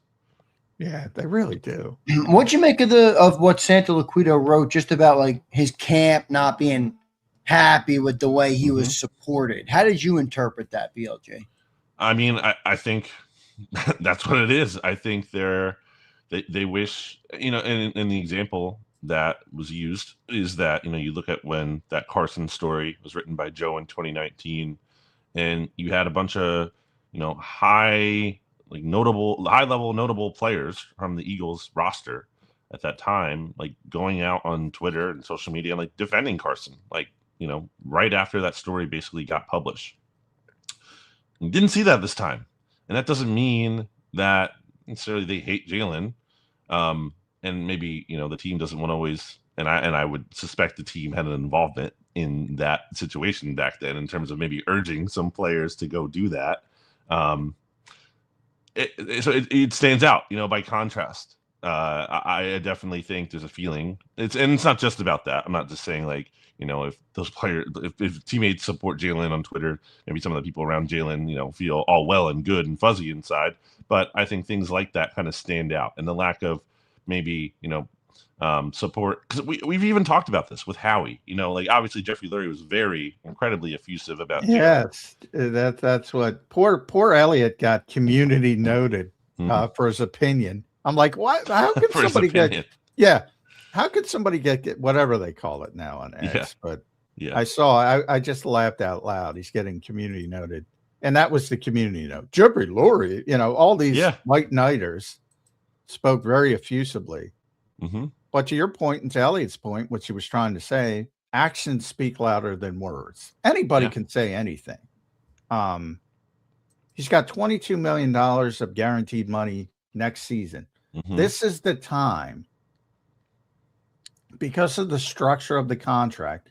Does anybody believe if the Eagles go back to the Super Bowl, God forbid win it, but even go back, that he doesn't get an extension this offseason? Yeah. 100% he gets an extension. Maybe right after the game. Yeah. So it amazes me that people can't see what's going on here. And by the way, I agree with the Eagles. I wouldn't have extended. I want to see what it looks like. I don't think that's a bad strategy from the Eagles at all. But I mean, this, in a lot of ways, to your point about how quickly the NFL moves, this is just the NFL, man. Yeah. I mean, nobody's picking on Jalen Hurts. People. I think they would prefer to pay him, and like in a perfect world, I think they want him to do well, and then they would pay him. Like it makes their life easier. I mean, contracts easier. I agree. You don't want to be looking for a quarterback. It's impossible. Then you're taking shots on Sorsby, and he's gambling the next week. Who knows? Yeah. The best case scenario is he excels in this offense, and you want to pay him $60 million. But I think, to the point of, clearly there are some questions in the organization about Jalen Hurts, and there's nothing wrong with that. There's questions about Jalen Carter. There's questions about Saquon Barkley. There's a few guys. Nobody questions Quinyon, but those people are very few and far between, and that generally moves very quickly. To that point, and this is much lower level, I don't know about you, BLG, but I was stunned. The Eagles signed a couple of UFL players, and Joe Trine. I was stunned the guy to go was Brandon Johnson on a lower level, just because of what happened last year. At the end of last year, he was getting elevated. He started the Week 18 game. He had passed Mac McWilliams, and we haven't played a game since. Now, he did get hurt, and he's one of the first guys to go. That's how quickly the NFL moves. Who knows what he did? Maybe he pissed off Vic. Who knows? But I'm always amazed that, well, he won the Super Bowl. He did this. He did that. It's not about what he did. It's about what he's going to do. That by that definition, you would be paying him till 2050 because he won the Super Bowl in 20, and you know he deserves it. That's not going to happen. People seem to understand that, but the fluctuation, and it's more than 1 year. BLG, it's been a shitty passing offense for how long? Yeah, a few seasons. Yes. Yeah. How long can you keep that up? I don't know. But it is a difficult conversation. So I'll segue there to Sorsby. Look, I don't think the Eagles are doing anything of value, but they are a strong organization. Yeah. They have shown themselves they are willing to bet on somebody who bet, pun intended, Isaiah Rodgers, much lower level, but that hasn't been a deal breaker for them. If it's a 6th, 7th round pick and nobody wants to take a shot, should the Eagles take a shot on somebody with talent? Absolutely. Yeah. I mean, especially that's just such a low investment for what quarterbacks like cost in the NFL to have someone like that who have I watched Sorsby, a ton? I haven't, but based on, the draft analysts I read and respect, they're talking about this guy as a legitimate, draftable kind of talent, whether that's day 1 or day 2. So if we're talking about day 3, absolutely. That's such a low cost to take a chance. Even if he never plays a snap for the team, I think it would have been worth trying to maybe get in that opportunity from a value perspective. And also just, I don't know how this suspension thing is or isn't going to work out in terms of how that translates to the NFL. But you talked about the Isaiah Rodgers situation, and part of the benefit of that to the Eagles is that they could just kind of hold him to the side. They didn't even have to burn a roster spot on him since he was on that suspended list. Yeah, he's not going to play this year anyway. So it's almost like if he's out the year, you just get to stash him away, and then in a year, here you have a player who you might be able to do something with. It's a great opportunity, even if the end result is that nothing happens, nothing good happens, nothing pans out. It's worth taking the chance.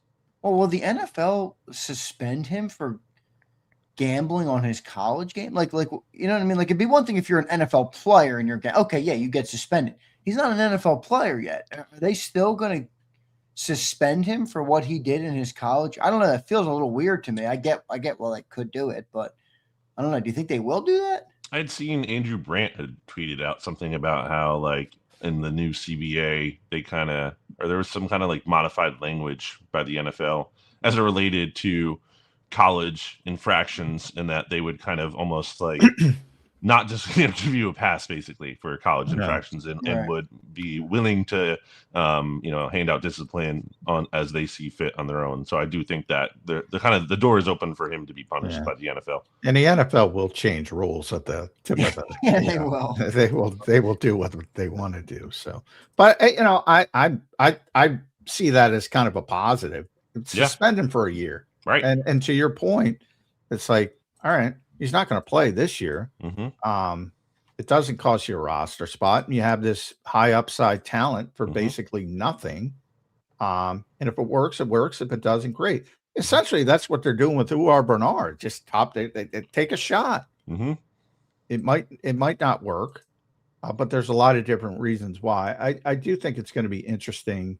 And the Eagles will certainly do their due diligence. They always do. I don't think it would make Jalen happy, but I think he'd handle it better than Carson Wentz. So we'll see how it shakes out. Now, there's so many quarterback desperate teams. Somebody might jump earlier than that. So it's unlikely, but I do think it's at least a slight possibility. I think it's on the table for sure.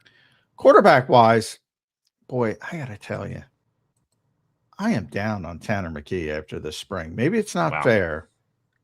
It's probably not fair. And all the quarterbacks seemed hesitant to me, except Andy Dalton. And I think Andy Dalton, understandably, 17-year veteran, however long he's played. But I'm not sure if he has anything left physically. Andy Dalton did not look good, except for the one practice. Yeah. I'm concerned about the backup quarterbacks as a whole. Am I overstating that? I don't think. I still have faith in Tanner McKee. I still believe in the glimpses we've seen. I would agree that the spring doesn't encourage me about him based on just how they're handling him too. But I think part of that is the team not handling the situation correctly. I agree that, I don't think Dalton had a very good spring, and even in his best practice, which I thought was a good practice, but also, some of those completions he had outside the numbers, some of these out routes were the ball is just barely getting there to the wide receiver. And I think you're seeing the diminished arm talent there, as you kind of referred to. So I don't think Dalton should be the number 2 on this team. I think McKee, and that's part of why I think it's frustrating that McKee isn't getting, or at least from what we saw for the 3 out of the 4 spring practices, isn't getting more of that second team workload, because I think he still needs those reps, considering he hasn't had a lot of chance to play much in the NFL. And I think he's worth hanging on to and trying to develop him still this season while you have him on the final year of his rookie contract. And I think ultimately the time and effort you pour into him will get you the best quarterback 2 option relative to giving those reps to Dalton instead. Did Tanner McKee line up at all with the ones in camp? No, right? No. I mean, I don't even think the ones are that good right now. I mean, BLG, I've been a doomer because I'm I don't think they got the weapons this year to, I don't, BLG, I don't want to, let me not muddy it. And let me just ask you, what are your expectations for the offense this year in terms of how good and how effective they may or may not be? Yeah, I need to see some proof of concept. I have an open mind with it. I'm not going to say they're DOA right now. I think there are positive signs in terms of we're seeing the players are very excited about a new offense. I think that's a good sign. I think the fact that the offensive line might be healthier. When you look at Cam Jurgens, he seems to be doing better. That starts to make me feel a little bit good. But ultimately, you still have a lot of what ifs. You lost Jeff Stoutland. You left. You kicked Jeff Stoutland out of the building. More accurately, AJ Brown's gone. Even if you think AJ's on the downswing, he's still a really good player. Yes. And Mekhi Lemon could have a good rookie season, still not even be what AJ Brown is at all. There's a lot of questions here still for me when it comes to the offense. Needless to say that, a big problem everyone had with Kevin Petula last year was that he didn't have play calling experience, and that mattered. And maybe Mannion's better. I'm not going to say rule that out. That could be possible. We don't know that. So I need to see some proof of concept before I'm really buying in. I think I am very much in wait and see mode with the offense. I think way too many people turn that page quickly with Sean Mannion. He might be the evil genius that Jordan Mailata proclaims, but I mean, there's going to be growing pains. There has to be. He's been coaching for 2 years. He's never called a play, to your point. Never even coached a position. And now he's the offensive coordinator of the Philadelphia Eagles. Mm-hmm. I mean, that's going to be a story all year. And I think it'll resurface when he starts to have those growing pains. But I do think it's something that at least in the offseason, people have moved on too quickly, maybe because guys are excited. I know Lane's talked about being in this type of offense for years just because he's thrilled to have some help. For years, he's been stuck on an island. It's all right, we don't worry about Lane. And Jordan the same way, stuck on an island. Now they're going to get some help.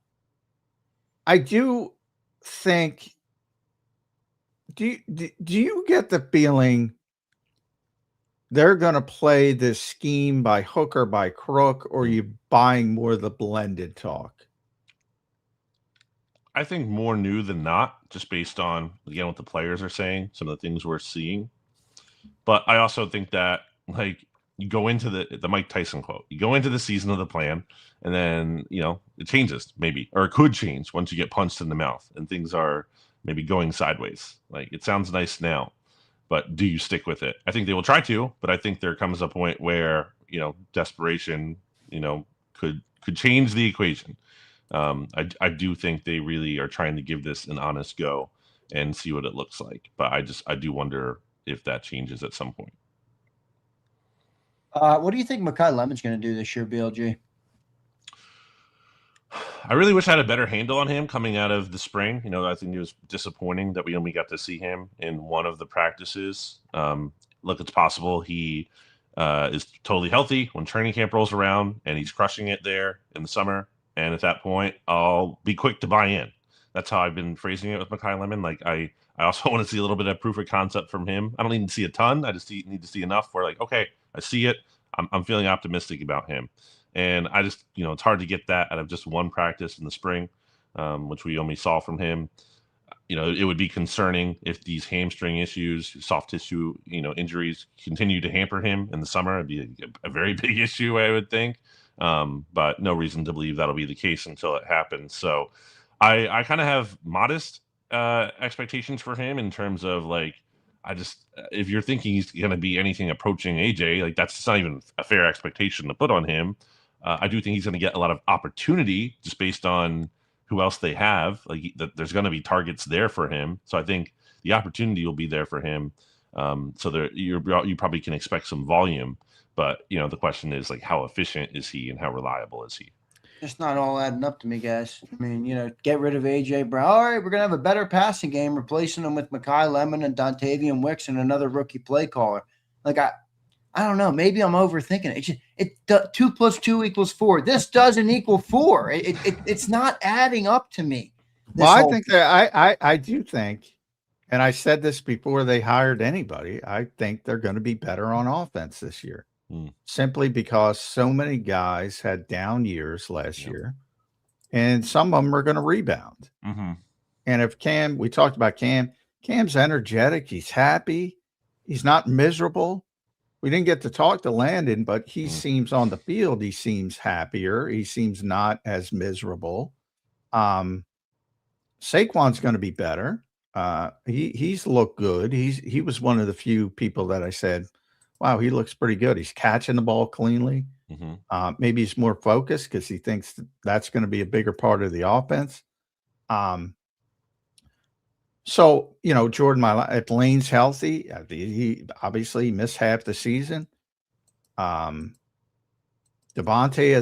is focused because he's going to be a wide receiver 1. Like, I think no matter who they hired of that 17 names, I literally thought they were going to have a better offense.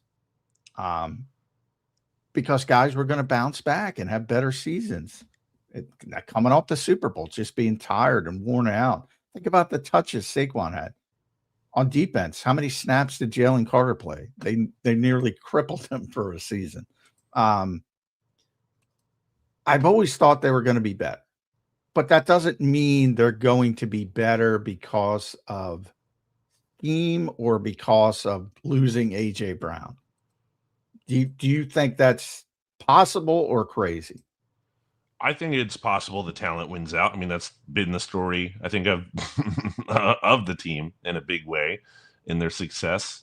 And the one thing I am concerned about the offense is when Nick Sirianni is talking about how we want to end every drive, with a kick. Yeah, that's like a cliche. I don't think it's just a cliche though, because I think when you look at the behavior that matches that. I believe, if I'm not mistaken, they were one of the most run-heavy teams on like second and long last year.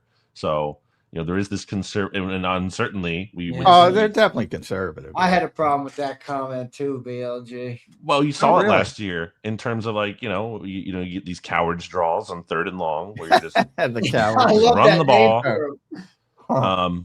And also like these end of half scenarios, which drive me insane, where the priority is just like, don't mess up instead of, hey, let's get points. Like, I think it's just not, I think it's a gutless way to play football. And it just makes me question, you talk about all these things, I feel like, or at least I'm I'm speculating that Nick Sirianni is talking about like toughness. There's not even speculating. It's part of their motto: tough, detailed, together. Is it tough to be like we're too scared to score here because we might turn the ball over? That doesn't sound very tough to me. I agree. Like, I love the word gutless, by the way. It just Perfect is, word. and I just think I'm not saying that like turnovers are good. Obviously, no one agrees with that, and certainly Nick highlighted too that you're never going to live with the quarterback fumbling in the pocket. Everyone agrees with that. But I think you have to find a better balance between being a little bit more aggressive. I think you can turn that dial up a little bit and have a better balance between taking some chances and also living with some turnovers if it means, because I think I don't know if this is necessarily in Nick Sirianni's mind, but I almost feel like sometimes he feels like a touchdown is the same thing good as a turnover is bad, and that is not the case. They're not equal things. Like the upside of scoring points, I think, is actually greater than the downside of one turnover in a game. So I that is one fear I have of the offense if they're going to be almost neutered at times, because there's still the dictation from the head coach is that we have to play it safe, and I think last year they played it safe a little too much. Yeah, I have a tough time with that. I acknowledge their aversion to risk. I've been talking about it for years. In 2024, I would say during the season, I would be like, boy, this is such a small margin for error. I don't know if you can go the whole way playing this style of football. And they did. And it's almost like, well, we did it once, so you understand why they did it again. So it's a difficult tightrope. But he again mentioned, I think, the bigger part of it, not ending, because I do think that's just a long time football cliche, but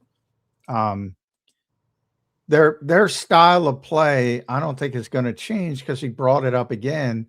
And how many times has he told us over the years, BLG? Turnovers, explosive plays. You win them both, you're going to win the game. And statistics bear that out. And I'm old, so I've seen a lot of football practices. And to his credit, I do think, because everybody's like, well, everybody is conscious about ball security. Everybody doesn't want to turn the ball over. But they do spend more time on it than any team I've ever seen, including, Doug Peterson's Eagles or Chip Kelly's Eagles or other teams I've covered. They spend more time with those circuits on ball security and turning it over, strip circuits as well, than anybody else I've ever seen. So I'm kind of torn on it, but I do believe your thesis that there's got to be a better balance. Right. But is that balance? And I've often said it's unfair to Jalen Hurts. Yeah. But I don't know if it is now. I'm like, maybe it changes with a different style of quarterback, but I don't think it's going to change with this quarterback. And then it's up to Sean Mannion to try to figure it out within those constraints. I think that's what's going to happen. And I don't know if it's good or bad. They've had a lot of success with it, though. Is it because they don't trust the quarterback? I think that's part of it.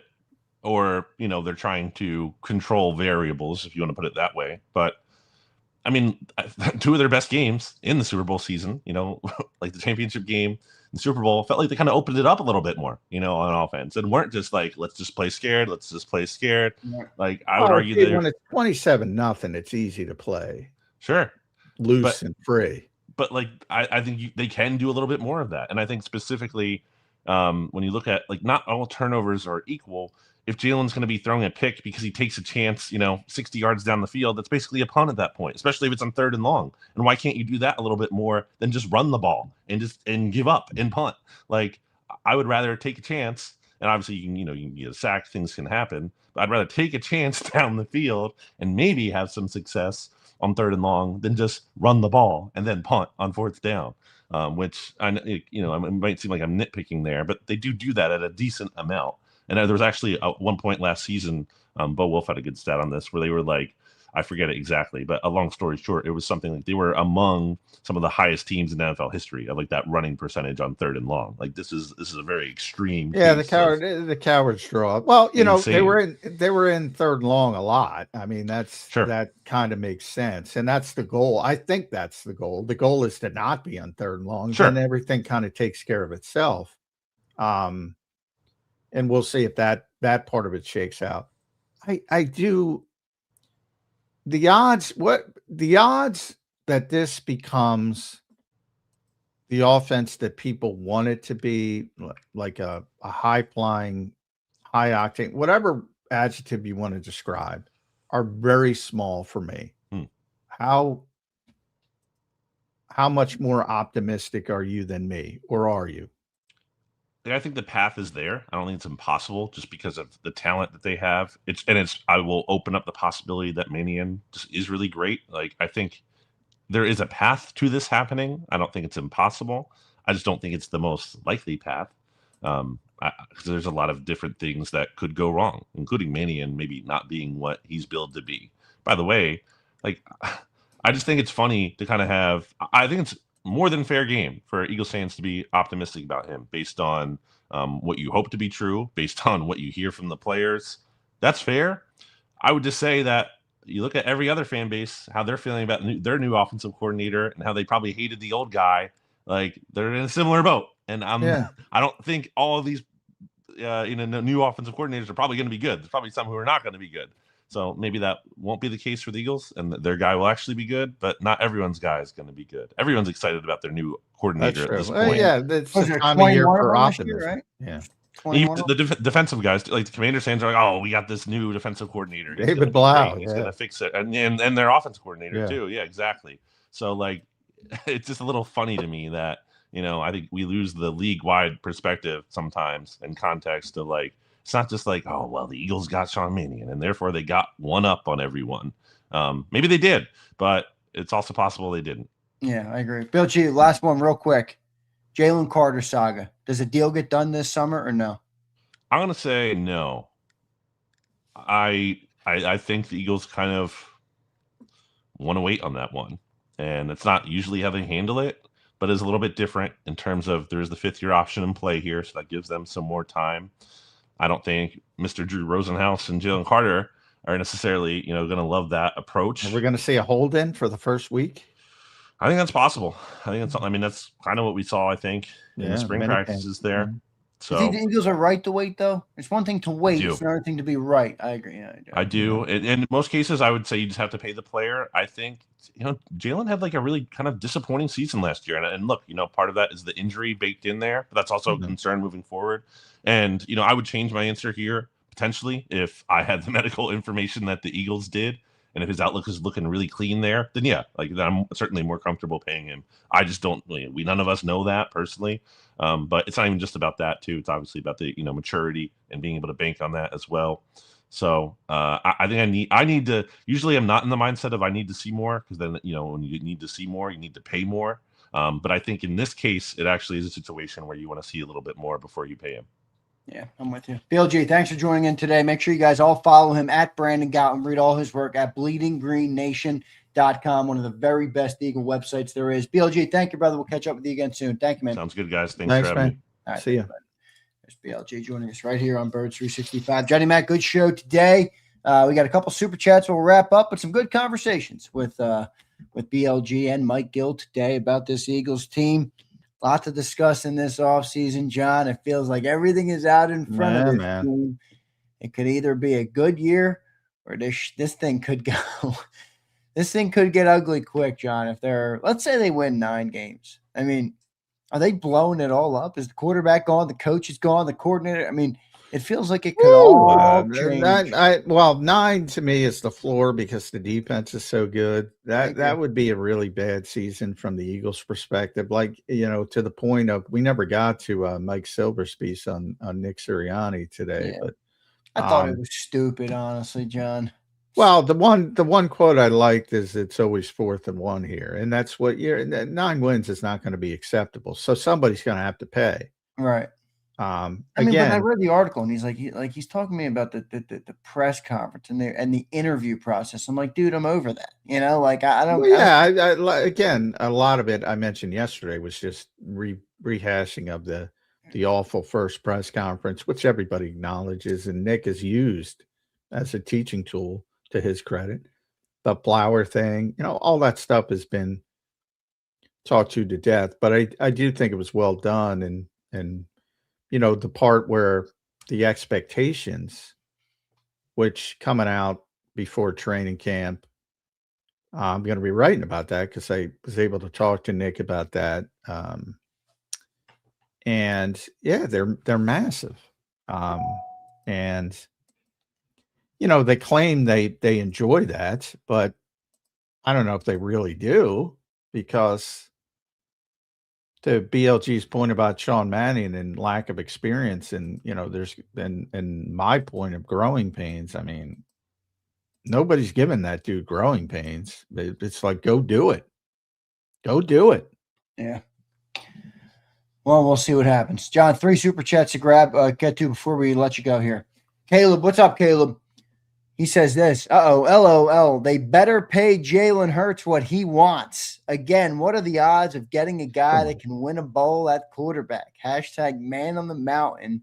Hashtag CEO of the Jalenites. Holy well, I can see that. I'll tell you what, you're not an NFL GM. You don't pay him whatever he wants. No. It's a big mosaic.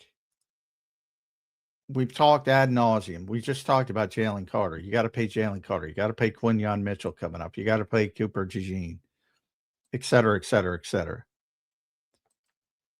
You want to pay $60 million for the passing offense you've seen for 2+ years? Yeah, but isn't it like I said with Carter, I don't think he's earned that. And you're like, well, Zander, I mean, that's the next man up, right? Like you know what I mean? Isn't that kind of the same case with Jalen? If they do choose to pay him, they're not going to pay him 55, John. The market is the market now, Exactly. No, he's not going to get Mahomes money. He's going to shoot for 61. So you don't think they'll make him the highest paid quarterback in the NFL again? No, but I do think he'll shoot for 61, right above Dak Prescott, depending on what happens between now and then. Might go higher. Yeah. All right. That's fair. Caleb, good stuff. Thanks for the super chat, my brother. Good to see you. Here's Pumper. 2 from Pumper. Narrative shift in the media. Opts to bash Tanner McKee, but don't bring up how putrid Hurts has been. J-Mac, B Pump is disappointed in you. There's no you narrative. Know better, SMH. There's no narrative in the media. Number one. So certainly I don't have any narrative. You've been tough on Tanner McKee. I mean, the guy's running with the 2. Guy's stunk in the spring. What do you want me to tell you? The guy's stunk in the spring. Great either, No, nobody looked great. I've said, if you go back on this show, I said all the quarterbacks were bad. Yeah. All of them. Right. But he was especially bad, considering what he has done and put out there in the past. I was surprised to see Andy Dalton getting so many second-team reps. Look, all you can do is talk about what you see. And he didn't perform well. But if you want me to lie to you, I can lie to you and say he's great. But you don't want to be that guy, Pumper. Come on. No, but I don't like lying. Here's Pumper. Again, these are jobber takes about Tanner. Some Steven Richards type level takes from y'all today. Tanner Delphi is among us. You can't stop the inevitable. Holy moly. What's the inevitable? That he's the backup quarterback for another season and he leaves after the season? What is the inevitable? Yeah. I don't know, Pumper. I didn't see you on the practice field. Maybe you were there. But if you were there, you know how he performed.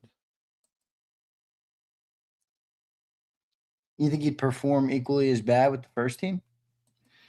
No, well, That's probably, that's baked in. I mean, you're always going to perform better with the better players. Well, that's why I'm like you said, Jalen was not great, but Jalen was the better. best. Jalen was the best of the 4 quarterbacks. But And he did Jalen, play with the best players. That's my point. yes, Like Jalen, right? of So, all course. right, maybe And that's he's the best quarterback. So it makes sense for multiple levels. But he was under every single one was under their standard of play, with the exception of Cole Payton, because I don't know what his standard of play is. But every single one, and the word I used was hesitant. Everybody was hesitant because they're just learning a new offense. So it makes sense that they were hesitant. But again, you can add in all the context of why, but the bottom line is they did not perform well. Like if I did the defense and say, well, the defense was really, really good, but it doesn't matter, you guys get pissed at that.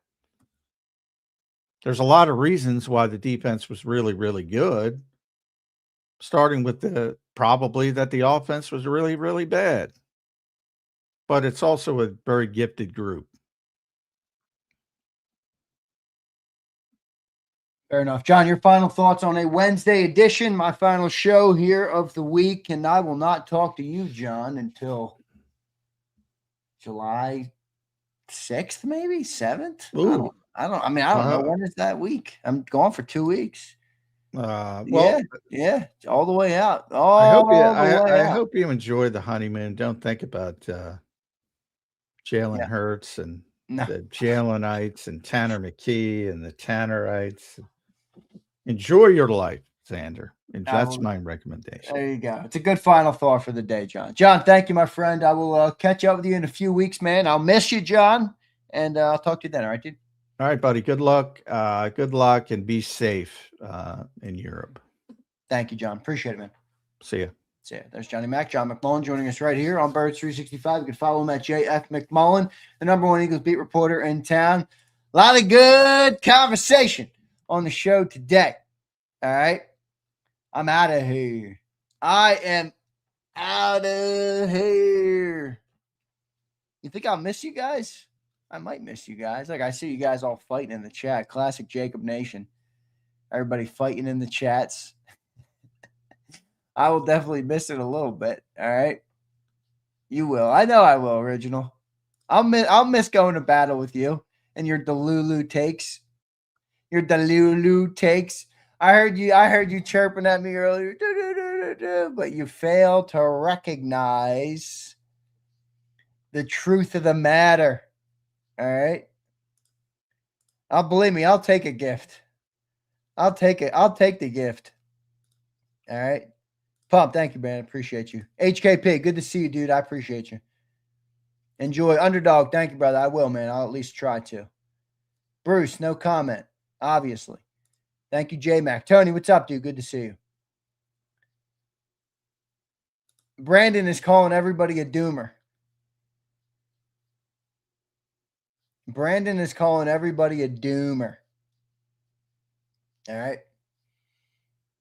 Been a good round it has been a good round of arguments. Ryan with some advice. What's up, Ryan? Thank you, man. I appreciate it. You know I'll take some advice. Xander, my advice, even though you don't want it, I do want it, is to soak in every moment of your wedding because it will go by fast and it really is a special day for both y'all. Thank you, Ryan. I appreciate it, man. It's good advice. Thank you. Xander, congrats. Thanks, Jason. Gee, big day on Saturday. Yeah, Tony. It is true. Yeah, Jerry, that's some good advice right there. Be aware of your surroundings. It's a crazy world, and in Jerry, in many ways, it's an evil world. All right. You don't have the skill. Original. I've taken you to the woodshed more times than you can count. My dude. Congratulations. I hope you have an incredible time. Curtis, thank you, my friend. I do appreciate that, brother. I don't have any advice. Trust in the Lord, bro. JD, that's great. JD, ironically, that's exceptional advice. All right. Mello, what? The fuck? No, I've already been accused of, yeah, never mind. Let me hold off on that until post honeymoon. All right. I'll hold off on that. I will say a lot of you guys who have this advice or this expectation, I'll just say you guys are very far off. All right. Leave it to the in-laws to tell you that. What did Chuck Hutton, are you in here? Chuck had said something funny yesterday. I never heard it put like that. What did he say? He's like, he's the outlaw among his in-laws or something. Come on, Mello. Really enjoy each other before the kids come. I'm ready for kids too, man. Brandon says, congrats. You have a great time, brother. Can't wait to hear about it when you get back. Love you, homie. Love you too, Brandon. I appreciate you, man. I appreciate you, brother. Twiz, you stole that from Mello. Don't lie to me, Twiz. We're going to miss you, Z. Won't be the same. I agree, Ryan. It won't be, but it should be good too.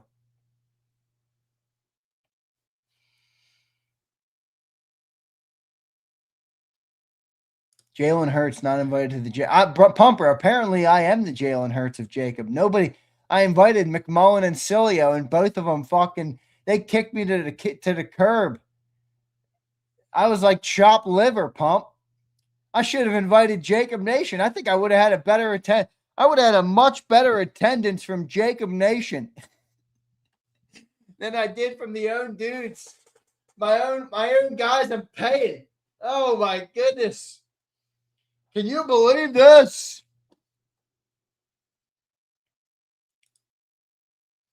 Pumper, come on, man. Don't be fooled by these losers in the chat.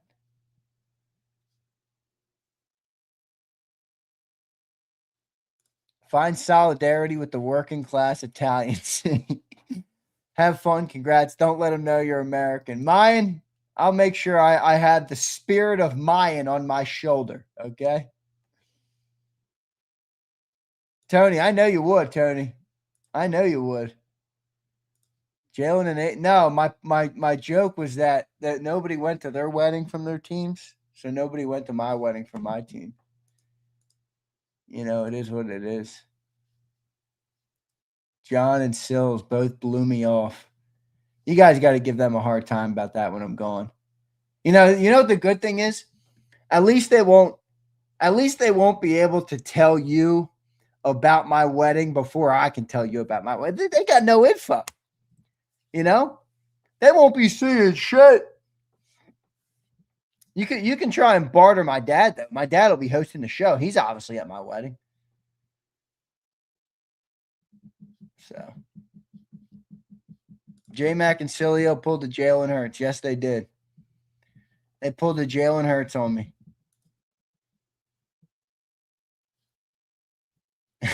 Spirit of Secunda sounds like a shit movie.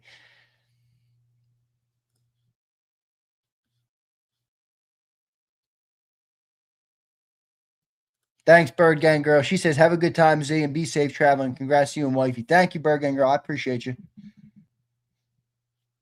I'm going to leave a super chat for J-Mac and ask him how the wedding was. That'll be pretty funny. I'm curious to hear what he would say to that.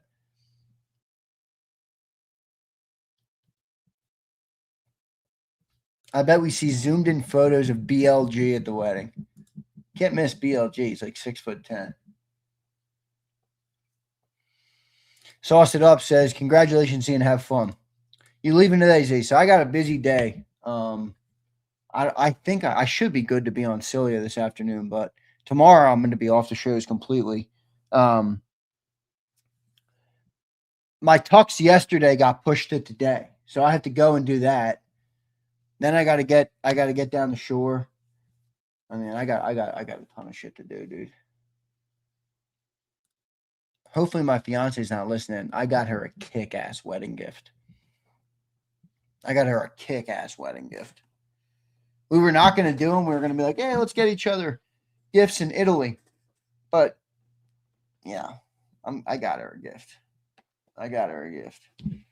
Canadian I don't know what a Canadian tuxedo is. I'm wearing a classic black tux, man. Classic black tux. I like that better. Rich says I got her a car. No, not for the wedding gift, but I am shopping a car for her right now. Actually, do they still have that sucker in stock? Because there was a car I was looking at. There was a car I was looking at for my soon-to-be wife that would be sweet to get her. You know, I can't have all the fun in a dope car. It's a Porsche. I don't know if they got that thing. I thought they were going to sell it, honestly. They still got it. A Porsche Macan GTS. Fucking thing is badass, man. Blue with the red interior. Blackout wheels. Thing's a honey. That thing's a honey. Macan GTS, too. That thing is nice. Congrats on the wedding, and have a wonderful time. Thank you, Javion. I appreciate it, man. I appreciate it. Definitely a Ford. Not a Ford. You're supposed to give your wife a wedding. I don't know if you're supposed to, Ryan. I just wanted to do it for her. She deserves, man. She does a lot of shit, man. We do not have the type of relationship that I think is expected.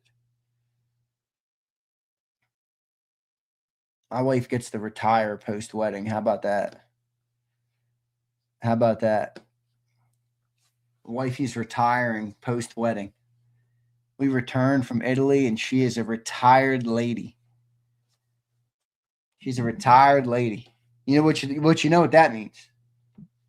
It's grind time, baby. It's grind time. Yeah, she loves it, right? She's a great supporter. Z is really about to be. I know HKP. It's kind of crazy to me too, dude. But I'm excited, honestly. I'm excited to be a married man. The wedding gives me a little bit of agita. I won't lie to you.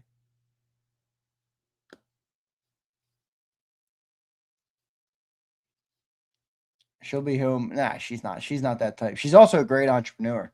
You know, before her family bullied her into taking this stupid job, she was an entrepreneur for like a year.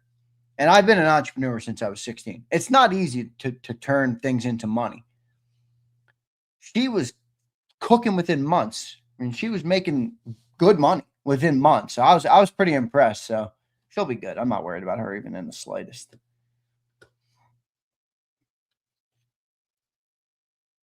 Z, when do we find out there will be a supplement? I don't know. I mean, he submitted. So Curtis, I don't think it's like a televised event. I think what happens is people just put in like a bid and he's going to get awarded to somebody, basically. I think. I don't know. I don't have a dirty magazine collection. The only collection of magazines I have is cars. And I used to be subscribed to a boating magazine and cigar magazines. Look, here's a magazine right on my desk. I do like magazines. Here's the Corvette magazine. I got a lot of car magazines. And here's over here I got. Look, where's my WWE people? This is one of my all-time favorite magazines, is Cigar Aficionado. There's Cody Rhodes on the cover. Cody Rhodes on the cover. I love Cigar Aficionado. Awesome magazine, dude. Awesome magazine. I love magazines.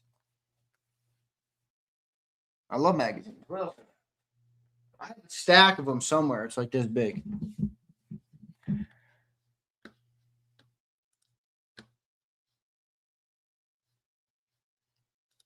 I think you're right, honestly.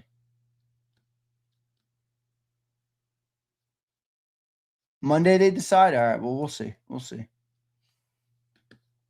Cody Rhodes stinks. It is what it is. Wear a Kango with the tux. I don't think I am, but I might bring this Kango to Italy. Look at this Kango. Green with the black. Thing is fire. I think I'm gonna bring this to Italy. This will be my Italy Kango right here. Fucking rock this sucker in Italy.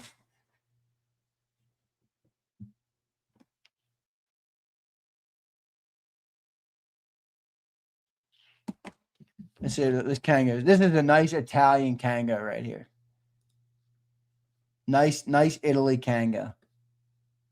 Yeah, fly. It's fucking fly as shit, Brandon. JD. Not Brandon. That is sick. Thanks, Brandon. Brian. Bruce always says, Bruce, I can very rarely read your comments out loud. That's probably really. You think this is the best Kanga you've seen? This is not. This is tight. It's definitely tight. It's fire.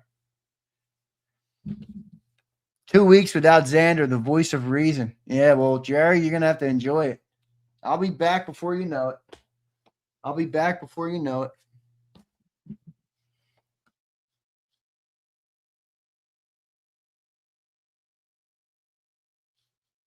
Ryan, that sounds hilarious. At my wedding reception, I was cruising around on my one wheel with a beer in my hand and my cowboy boots on. Time of my life. That sounds classic.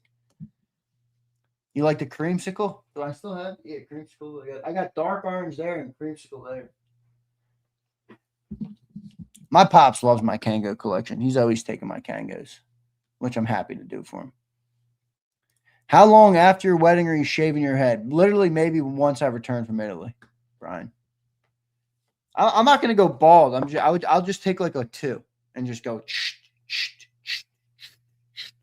Goodbye.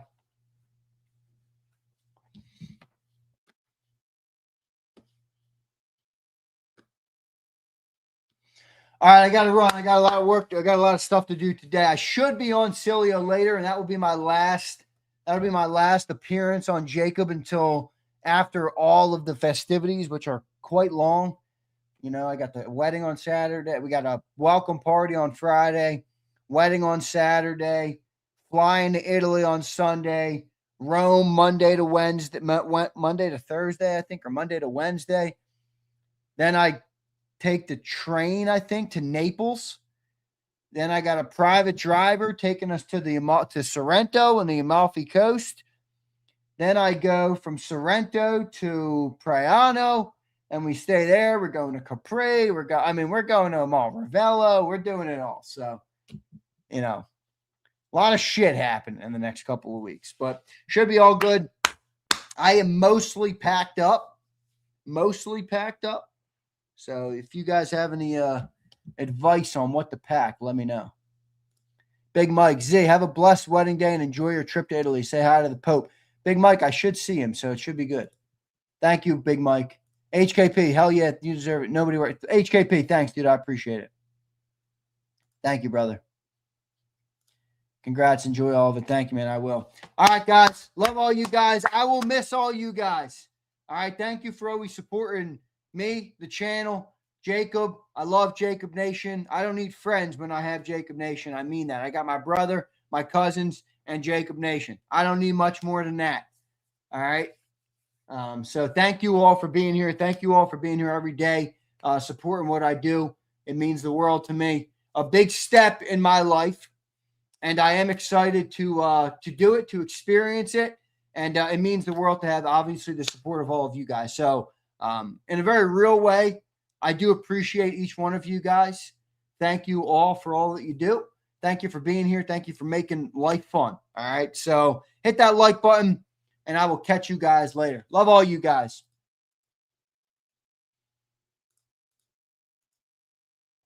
Later, everybody.